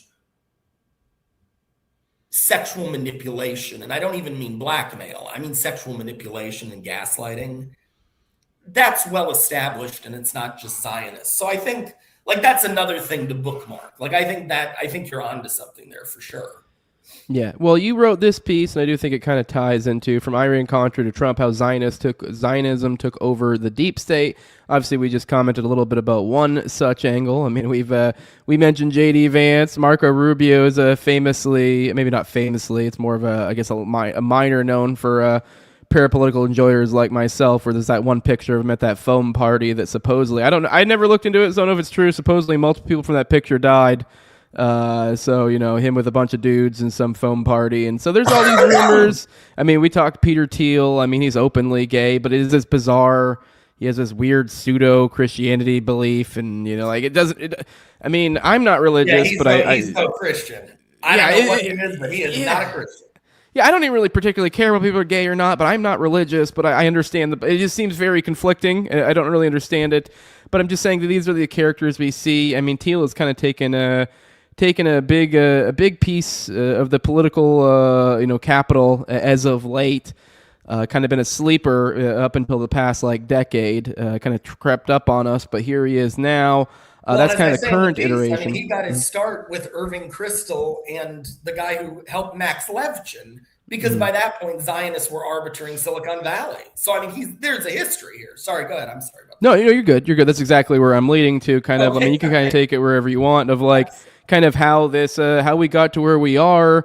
Kind of how they put their foot in the door and kind of made themselves welcome or not so welcome. I know, kind of a little bit of a parallel between them and Palestine, I guess, there.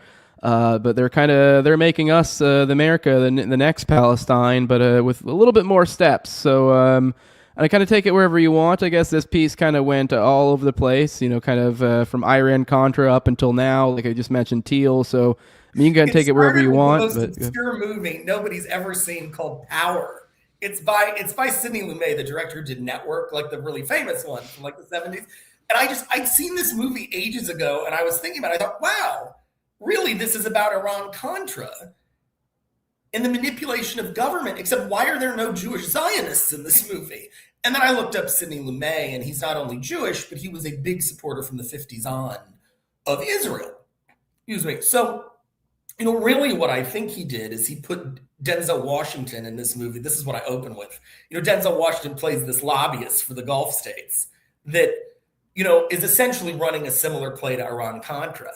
And Denzel Washington is the stand-in for who the Zionist should be. I mean, that's who that he should be a Zionist, right? I mean, he should be a Jewish Zionist because they were very much the key glue to aspects of Iran-Contra. And I would urge people, if they're interested in this, to read this piece, because this piece in particular, because I can't describe it. As you said, it's everywhere and it's fairly encyclopedic, and the connections are so vast and specific that I won't do a good job. But I would urge, if you're interested in Iran-Contra, read the first 10 paragraphs, because it really does lay out, what the Zionists did.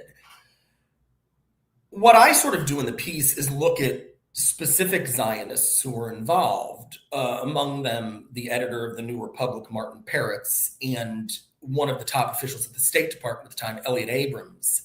And I look at how they were key in institutionalizing Zionist influence in the decades that followed, that in the end led to Rubio, who's an ally of Abrams, and then Vance and Trump, who are allies of the Kushners, the Adelsons, Netanyahu, who in turn are allies of Peretz, how those informal networks took power in American institutions. From Harvard, Silicon Valley, from Silicon Valley back to universities and philanthropy. And in the end, have proved decisive in probably the careers of our top three government officials, Trump, Vance, and Rubio. As I'm talking about this, I realize I can in no way explain this well. I would this one in particular, if your audience has a little bit of time, I would urge them to read it, because I do think it lays it out pretty clearly, and talks about the institutional, but in a very personal way. I think it's a good read. So yes. I would urge people to read it. I don't think I'm equipped. I mean, I can answer specific questions. I don't know if I'm equipped to fully describe this. I think I'm going to get lost in names and dates. Yeah. Okay. Well, I think we've done. We've spent a lot of time in the last segment, anyway. So probably might be good to move on to the next one. And I'll bring you on here soon once you drop your other piece, and this will probably tie into this piece too. Because this is kind of, like you said, this is literally a encyclopedic kind of a history thing. You could, if you wanted to, go into but it is expansive. It's kind of hard to cover in a little segment like this. No, if you got a question, please tell me. I'll answer anything. I don't want to take people down rabbit holes and then suddenly I'm just spewing names out. Yeah. Well, we talked about Teal.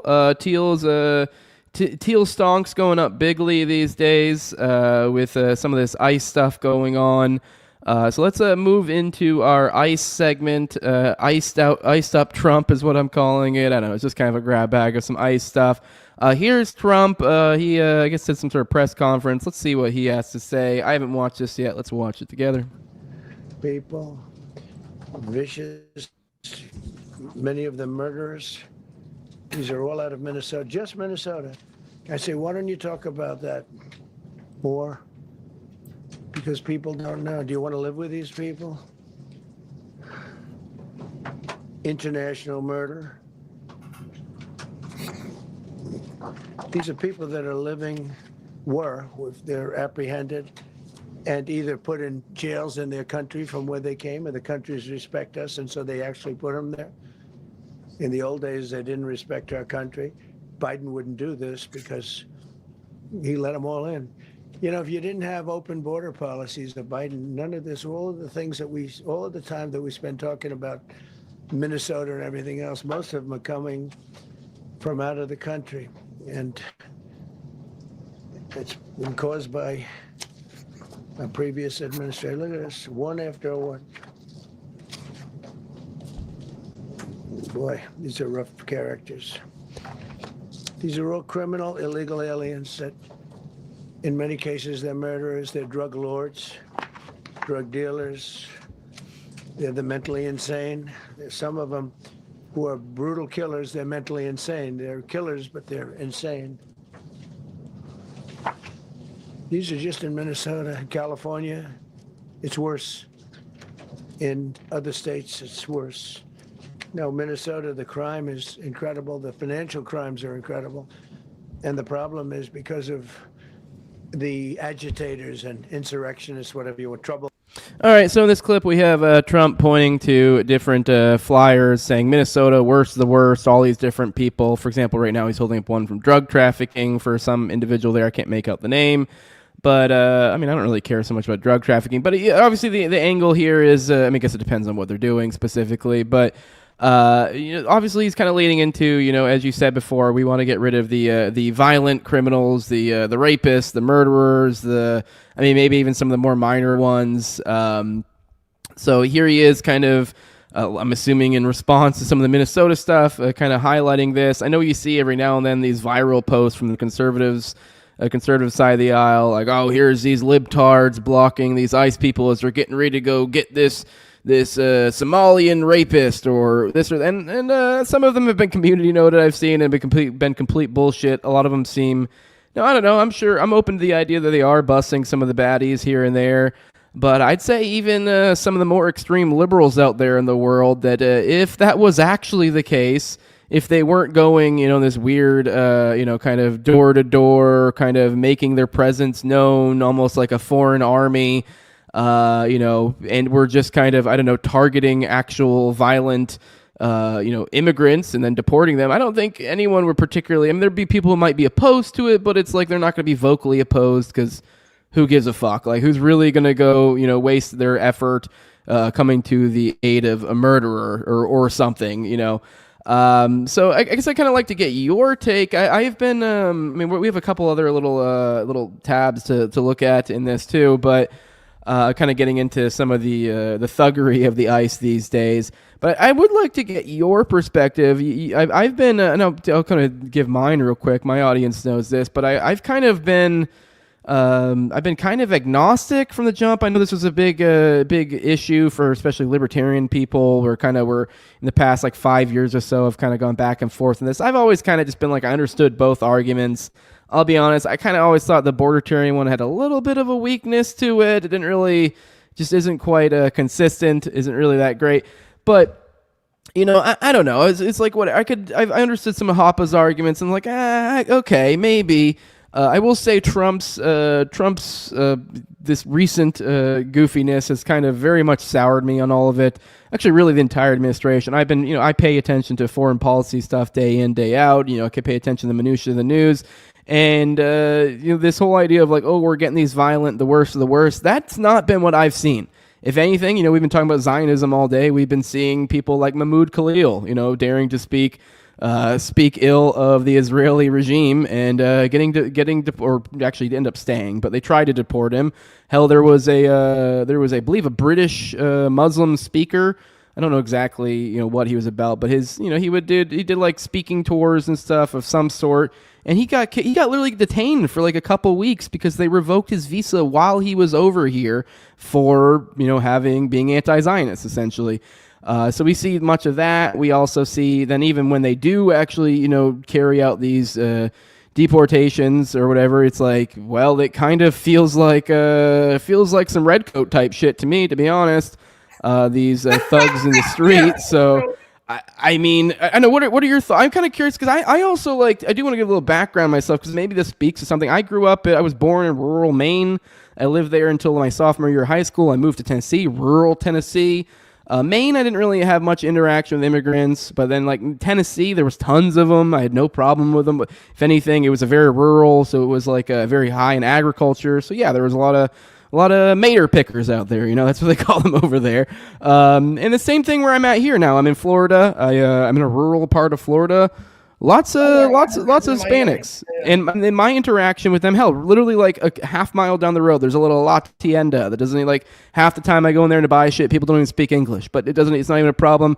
I find it kind of quaint. I actually kind of like this, I guess, but I get the impression you're a little bit more of a city feller, and I have noticed there is especially the city folks seem to have, in my opinion, a little bit of a different perspective. Although, funny enough, it is like typically characterized as like the rural country bumpkin that's super against this stuff.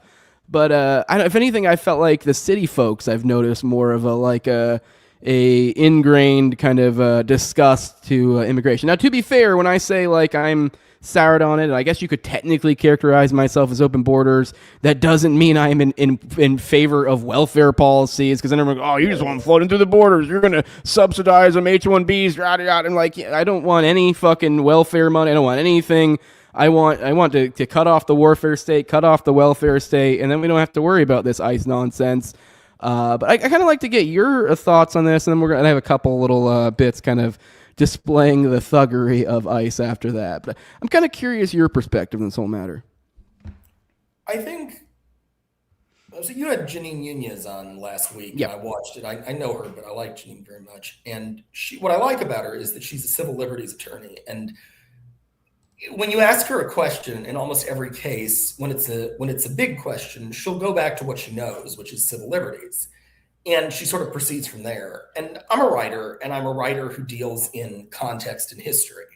And I go back pretty much every time there if you ask me a big question. And what I go back to when it comes to ICE, and what I've gone back to for most of last year, sort of as early as the late spring, I went back to the parallels that I saw happening and with ICE. And what came to my mind was two things. One was 1992 and 3, when Bill Clinton, running on a tough on crime platform to give the Democrats back the White House, backed, by the way, disproportionate by the DLC, the Democratic Leadership Council, which was a product of Jewish Zionists, of Jewish Zionist financiers.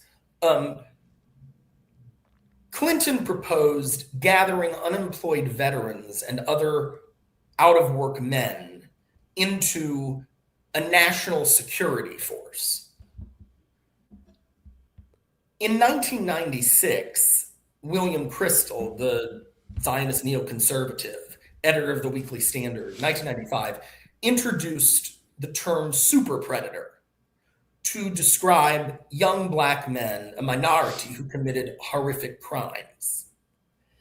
And that was a big justification. I mean, Hillary Clinton took a lot of shit from the left when she ran for president in 2016 for that, from progressives, because super predator that Kristol sort of pioneered became a big justification for the Clinton White House's war on crime. And when I look at what Trump is saying, I see those two parallels, and they lead me to see real danger here. And what people said at the time when Clinton proposed a national police force is, why are you proposing a standing army to solve a problem that needs to be solved by bringing back labor jobs or creating new opportunities in the civilian workforce? When Kristol did a super predator and Clinton adopted it, they said, why are you taking the violent actions of a tiny minority that are arguably violent and arguably ought to be charged as a justification for the most sweeping crime crackdown in our history? I think the crime bill that Clinton passed in 94, and then put into practice in the next 5 or 6 years. And when I see Trump in a clip like this, I mean, yes, there are violent immigrants. I think ICE in the past has actually specialized in deporting violent immigrants. But what ICE has done since at least mid-year, and there are reports on this in the Chicago Tribune and elsewhere, they have begun to supplement. Not only have they been growing the ranks of ICE, but they've brought in Border Patrol to supplement and supersede ICE in cities. And Border Patrol doesn't do small targeted moves against criminals. They do massive sweeps. And so the uptick in everything we're seeing is because of that decision, justified based on this notion of getting the bad guys out, which they were already doing. I mean, what they wanted to do was juice the numbers. I think ICE, I wrote about this in July, ICE is an employment racket. I think it's a way to do what Clinton wanted to do in 93, which is to get angry young men who don't have laboring jobs or decent jobs in an increasingly financialized economy off the streets and give them power, and all of it is justified by this super predator type thing, this warmed over super predator thing that, Trump and Stephen Miller, are doing. And, I think it's really bad. I think there are really bad consequences coming from it. And I think, again, as with everything Trump is doing, he's not reforming anything. He's taking all of the bad trends of the last 40 years and turbocharging them. I mean, intervening abroad in the Middle East and Latin America on behalf of Israel in conjunction with Zionists in the name of resources. You think Reagan and Clinton did it? I can do it 20 times better. Using, a war against a small number of really bad people to justify a sweeping crackdown that gives a bunch of unemployed people status. I mean, that's what they did to prison guards in the 1990s, the hiring boom for prison guards. That's what they're doing with ICE now. But I mean, ICE is operating on a whole different level than private prisons. What they did in public prisons, what they did in the 90s, where Clinton's crime bill encouraged the prison boom, was an absolute tragedy. I can't talk about this enough because it's not known enough. And it broke black male populations who weren't doing anything more wrong than whites, who were involved at some level with pot or some kind of drug, right? The sentencing disparities were massive. But by targeting this single population, they kind of kept it out of sight, out of mind. What they're doing now is targeting everybody if you're a person of color.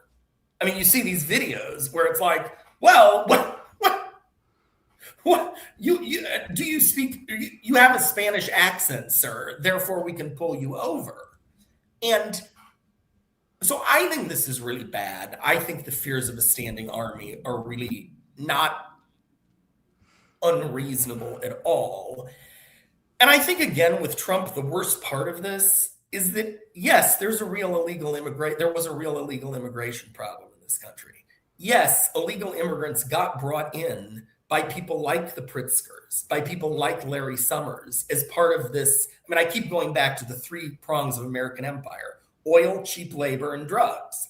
They were brought in for cheap labor so that corporations connected to government in the 90s and 2000s could bring down the wages of American workers. They were then used for political gain by the Democrats. I mean, the Democrats, if you look at Stanley Greenberg, who was, I write about him in one of these pieces, he's a big Zionist who came up in the 80s and 90s and advised the Clinton, Gore, Dukakis, all the guys, so that Kerry, Obama. He wrote in 2018, RIP GOP. That was the title of his book, saying that in part illegal immigration, in other words, unauthorized immigration, illegal immigration, was going to make Republicans a minority. Democrats have been weaponizing via financiers and corporations. They've been weaponizing illegal immigration against Republicans forever. But now, rather than solving the problem by closing the border, which he's done, and targeting certain people, illegals who've committed crimes, Trump is using this as an excuse to go after everybody he doesn't like. And that's a much longer conversation, how he's doing that. I know we don't, but so I'm, again, this is a acceleration of things we've seen for 30 years on a way worse level. And I think people's fears and resistance are absolutely justified, and I'm glad they're doing it. Yeah. Well, a few examples of this. You mentioned how they're just kind of picking people out by how they look. Well, look at this guy. I mean, he does kind of look a little bit ethnically ambiguous. Well, that'll be relevant. Apparently, this guy was, apparently federal immigration agents forced open his door and detained him. He's a U.S. citizen in his Minnesota home at gunpoint without a warrant. They then led him into the streets in his underwear in sub-freezing conditions, according to his family, and videos from the AP. Here's a piece over at cbsnews.com. We won't go through that entirely. I have another clip for you guys. Let me make sure StreamYard is working. Furthermore, even more craziness, they're apparently doing this sort of stuff even to cops. So I find that interesting. Not that I don't think badges grant you extra rights, but it's kind of even the cops ain't getting out of this heat. So let's watch this. Good morning, everyone. I'm Mark Ruley, Police Chief of the City of Brooklyn Park. Behind me is a bunch of amazing police chiefs that are here in support of a very short but very important message that we want to share with you. What you won't hear from any of us today is the rhetoric of abolish ICE or that there shouldn't be immigration enforcement. The truth is, immigration enforcement is necessary for our national security and for local security. But how it's done is extremely important. In fact, we have a long history of working exceptionally well with our federal partners, including ICE agents, and we have seen the best of them perform their job extremely well in the past. With that said, recently, as the last 2 weeks, we, as law enforcement community, have been receiving endless complaints about civil rights violations in our streets from U.S. citizens. What we're hearing is they're being stopped in traffic stops or on the street with no cause and being forced to demand paperwork to determine if they are here legally. As this went on over the past 2 weeks, we started hearing from our police officers the same complaints as they fell victim to this while off duty. Every one of these individuals is a person of color who has had this happen to them. In Brooklyn Park, one particular officer that shared her story with me was stopped as she passed ICE going down the roadway. When they boxed her in, they demanded her paperwork, of which she's a U.S. citizen and clearly would not have any paperwork. When she became concerned about the rhetoric and the way she was being treated, she pulled out her phone. In an attempt to record the incident, the phone was knocked out of her hands, preventing her from recording it. The officer had their guns drawn during this interaction. And after the officer became so concerned, they were forced to identify themselves as a Brooklyn Park police officer in hopes of slowing the incident and de-escalating the incident down. The agents then immediately left after hearing this, making no other comments, no other apologies, just got in their vehicles and left. I wish I could tell you that this was an isolated incident. In fact, many of the chiefs standing behind me have similar incidents with their off-duty officers.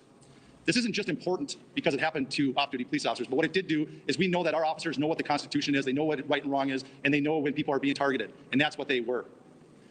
If it is happening to our officers, it pains me to think of how many of our community members are falling victim to this every day. It has to stop. All right, well, we already pretty much gave most of our commentary on ICE, so if you want to drop any final words on that, that's all you. Otherwise, you can drop your plugs. I hadn't seen it. Thank you. I think that's absolutely stunning. Yeah, it's wild stuff. I didn't know they were doing that. I didn't know law enforcement was speaking out. I'm stunned. Thank you. Yeah, no problem. Yeah, it's a wild stuff. I mean, it totally tracks though. Sources, because I mean, I have my ways of doing things, but they're like kind of old fashioned. I'll do Twitter and then I'll do like 6 newspapers and a couple magazines. You get so much stuff. Oh, all I do is I just live life. Then every now and then when I'm scrolling, I don't like, usually the way scrolling Twitter works for most people, like I'll see a video or I'll see a article, and the way my life, it's hectic. I don't really have time to like sit and read those articles or actually watch them. So then that's how this show was kind of born, this morning show, because I had this extra period of time because I'm kind of essentially kind of Mr. Mom in a certain sense. I have like a part-time job too that I pick up some hours here and there. But like for the most part, I drive my wife to and from work because she's epileptic. But like, and I do a podcast. But I started doing the morning show. We call it The Morning Dump. It's an info dump. So it's just shit that I bookmark, articles, videos, stuff. So like as I'm scrolling through the day, when I have like a moment when I'm pooping or when I'm like doing something or whatever, when I have like a spare moment to myself, I see, and I'm always like, man, I'd really like to look into that. And so so I just started bookmarking and then just start covering on the show, then just kind of throw it all together real quick, kind of make segments, and here we are. So yeah, that's how I find it. It's probably not always the most reliable, but you know, we dig through it together. We kind of come up with our thoughts in the moment. But yeah, that's how I source my stuff. Just kind of very eclectic. Because I know we're out of time, but can I ask you one thing? Because yeah, I mean, I know this is. What do you think is like an ex-military of the ICE stuff? I mean, you actually have experience. I can read it from history, but I don't know what it's like to have a weapon.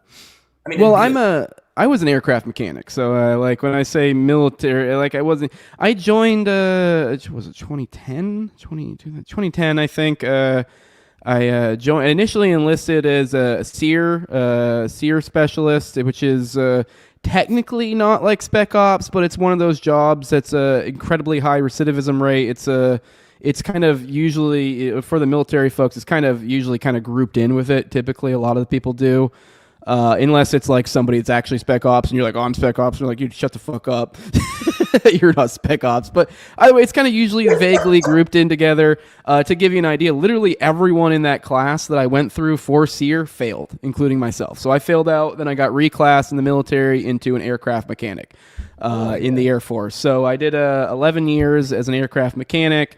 Just kind of fixing jets and stuff. I deployed once in Qatar in 2015, which, you know, it was pretty calm, pretty chill. It's Qatar. You could go visit fucking the local area or whatever. Forget what the major city is nearby, but like you could visit. You could. This was before all the bombings and stuff, so it was pretty uneventful when I was there. But yeah, that's the extent of my experience. It was like I was basically a mechanic for the military. I like people, which is, let's be real, that's most people's experiences in the military. They don't really have it's not like everyone has the military experience. So like what people think of when they think of military, Sure. That's like the infantry or something like that. Not everyone's. A lot of people just have some dumb job folding towels at the base gym or something like that. I was fixing planes, and even when you do deploy, That's not a dumb job. I'm sorry, Yeah, I'm not an expert, but that doesn't seem like a dumb job. But oh, yeah. I was calling the folding towels. Yeah, no, I know. But hey, they got paid all the same as I did, so that's literally the same exact pay rate and everything. So it's kind of like, that's how the military works. They do have some benefits. You get like flight pay, and certain jobs have like additional bonuses, but for the most part, like every job, it doesn't really make a difference. You get paid the same. So, yeah. Yeah, that's yeah. I don't really have any specific insights to like any sort of war fighting or that sort of stuff. So, yeah, I wish I could say I did. I tried to, when I joined, like the only reason I did SEER was because I had bad eyes. Like I wear contacts, and like, so I actually initially was, for about 6 months or so, my recruiter had me in a slot for combat controller, which is a Spec Ops, job. And then one day I think I was wearing my glasses, which I think I wore my glasses every time. He's like, wait, you have bad vision? I was like, yeah. And he's like, well, shit. Well, we can't put you in Spec Ops, but I can give you this other job. And I was like, okay. So yes, I did want to be the badass that was out there killing people. Luckily that didn't work out well for me. I think it may be lucky. And the one thing I'm seeing, and I wrote about this a little bit in December with Mass 8, but it's all respect to the men and women who served bravely. That's an impossible job. I couldn't do it. But the people who are going into politics after their military service, who had those jobs, are weaponizing that service right now with the encouragement of both Democrats and Trump Republicans in a way that I think is really disturbing. So, you know, to the extent that you keep it chill and clear, which you do, I'm grateful for any experience you had. Yeah, and I think it's helpful. You kept the planes safe. You kept the planes up. Yeah. And I think it's a good experience having that military background and being humble about it, because yes, you do see these folks like, say, J.D. Vance that we've talked about extensively. He was a fucking, it's like if you have this idea, people think, ooh, hoorah, he was a Marine, like he was a badass. It's like, dude, he was a fucking military propagandist. That's what he was. He was a, you know, no hate to journalists. I mean, I have one on with me right now, but he was a journalist for the but he was a journalist for the U.S. government, which, to be fair, I've known public affairs people. That's what he did, public affairs, when I was in. Like, so, like, whatever. But, like, you know, most of them are just writing stupid fluff pieces. Not all of them end up being the vice president. But point being is, if you're writing off this air of being Billy Badass, like, dude, what are you doing here? like I'm not even aware of him being like being attached to, because I mean, some of them probably do cool shit, I assume. Maybe do like get attached to like units out there, and like, you know, kind of like you know, the badass type of journalism type deal, you know, battlefield journalism. I'm sure some of them get that, but I'm not aware of JD having any of that. You look at his pedigree and it's all kind of just fluff pieces. I don't think he really is that big of a tough guy. So, but yeah, with that though, we're past time. It's been blast having you on. Let me know when you got that next piece written. We'll have to get you slotted in for another episode. But let people know where they can find you at, Matt. And we'll definitely have you on again sometime soon. Yeah, it's oppo _ research. I mean, it's at oppo, OPPO _ research at here. I'll just at oppo send it to you if you don't mind. Research. That's the Twitter, and then my website is oppo-research.com. So check it out. I just had a piece this morning. Thank you. This was great. I had a blast. Thank you. Yeah, a lot of fun.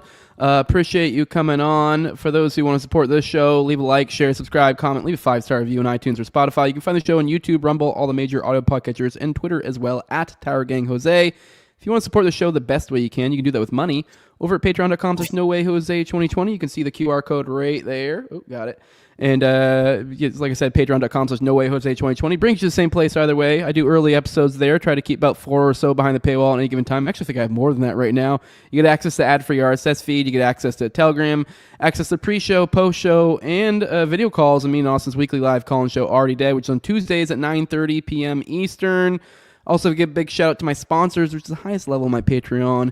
As a big thank you for their support. And my previous coach on Tower Gang, at Learn Your Toad, also at AdvocateDs, at ZOVRCK, at _Vizil, Tim Tell, at Jolly Klebold, big fan of the show, Torn May, at Wayne Tackless, Wonder Hair Carver Kids, No Free Lunch, Jack, Mark Vestibule, Jacob Wintergrad of the Biblical Anarchy Podcast. And with that, guys, we're going to get out of here. I do have a fun little outro for you guys, showing white boys being cool as fuck. I did see somebody in the chat, though, real quick. Someone said, did the mom have her litter? Can we see one of the kittens, please? Yesterday, if you go back to yesterday's morning dump at the beginning of the intro, because I do the kitty of the day, I actually did the whole litter. I had them in a little box. There was only I think 2 missing from the litter because I had there's 7 in that litter. And if one little trick for helping kids along is every now and then take some of the heavier ones away and leave some of the ones that aren't gaining as much weight with the mama for a little while. And so I had a little box that I showed you guys. So you guys can go check that out. You can see a bunch of little kitty beans. But with that, guys, we're going to play our outro. Appreciate you joining us today. Matt, enjoy this. This outro brings back memories of my youth back in Maine, where me and my boys used to go and break into my dad's shed and take all his scrap wood and hand saws and go make fucking axes and beat the shit out of each other. And pretend we were Aragorn and Gimli and fucking all that nerdy shit. Had a fun time. But this is this guy taking these skills to the extreme, and I'm a little bit jealous. But with that, we'll see you guys tomorrow at 11 a.m. Eastern. I believe I have Jacob on tonight for the patron episode, so you guys can join in with that if you give me money. But with that, guys, we're out of here. Love you all. Bye-bye.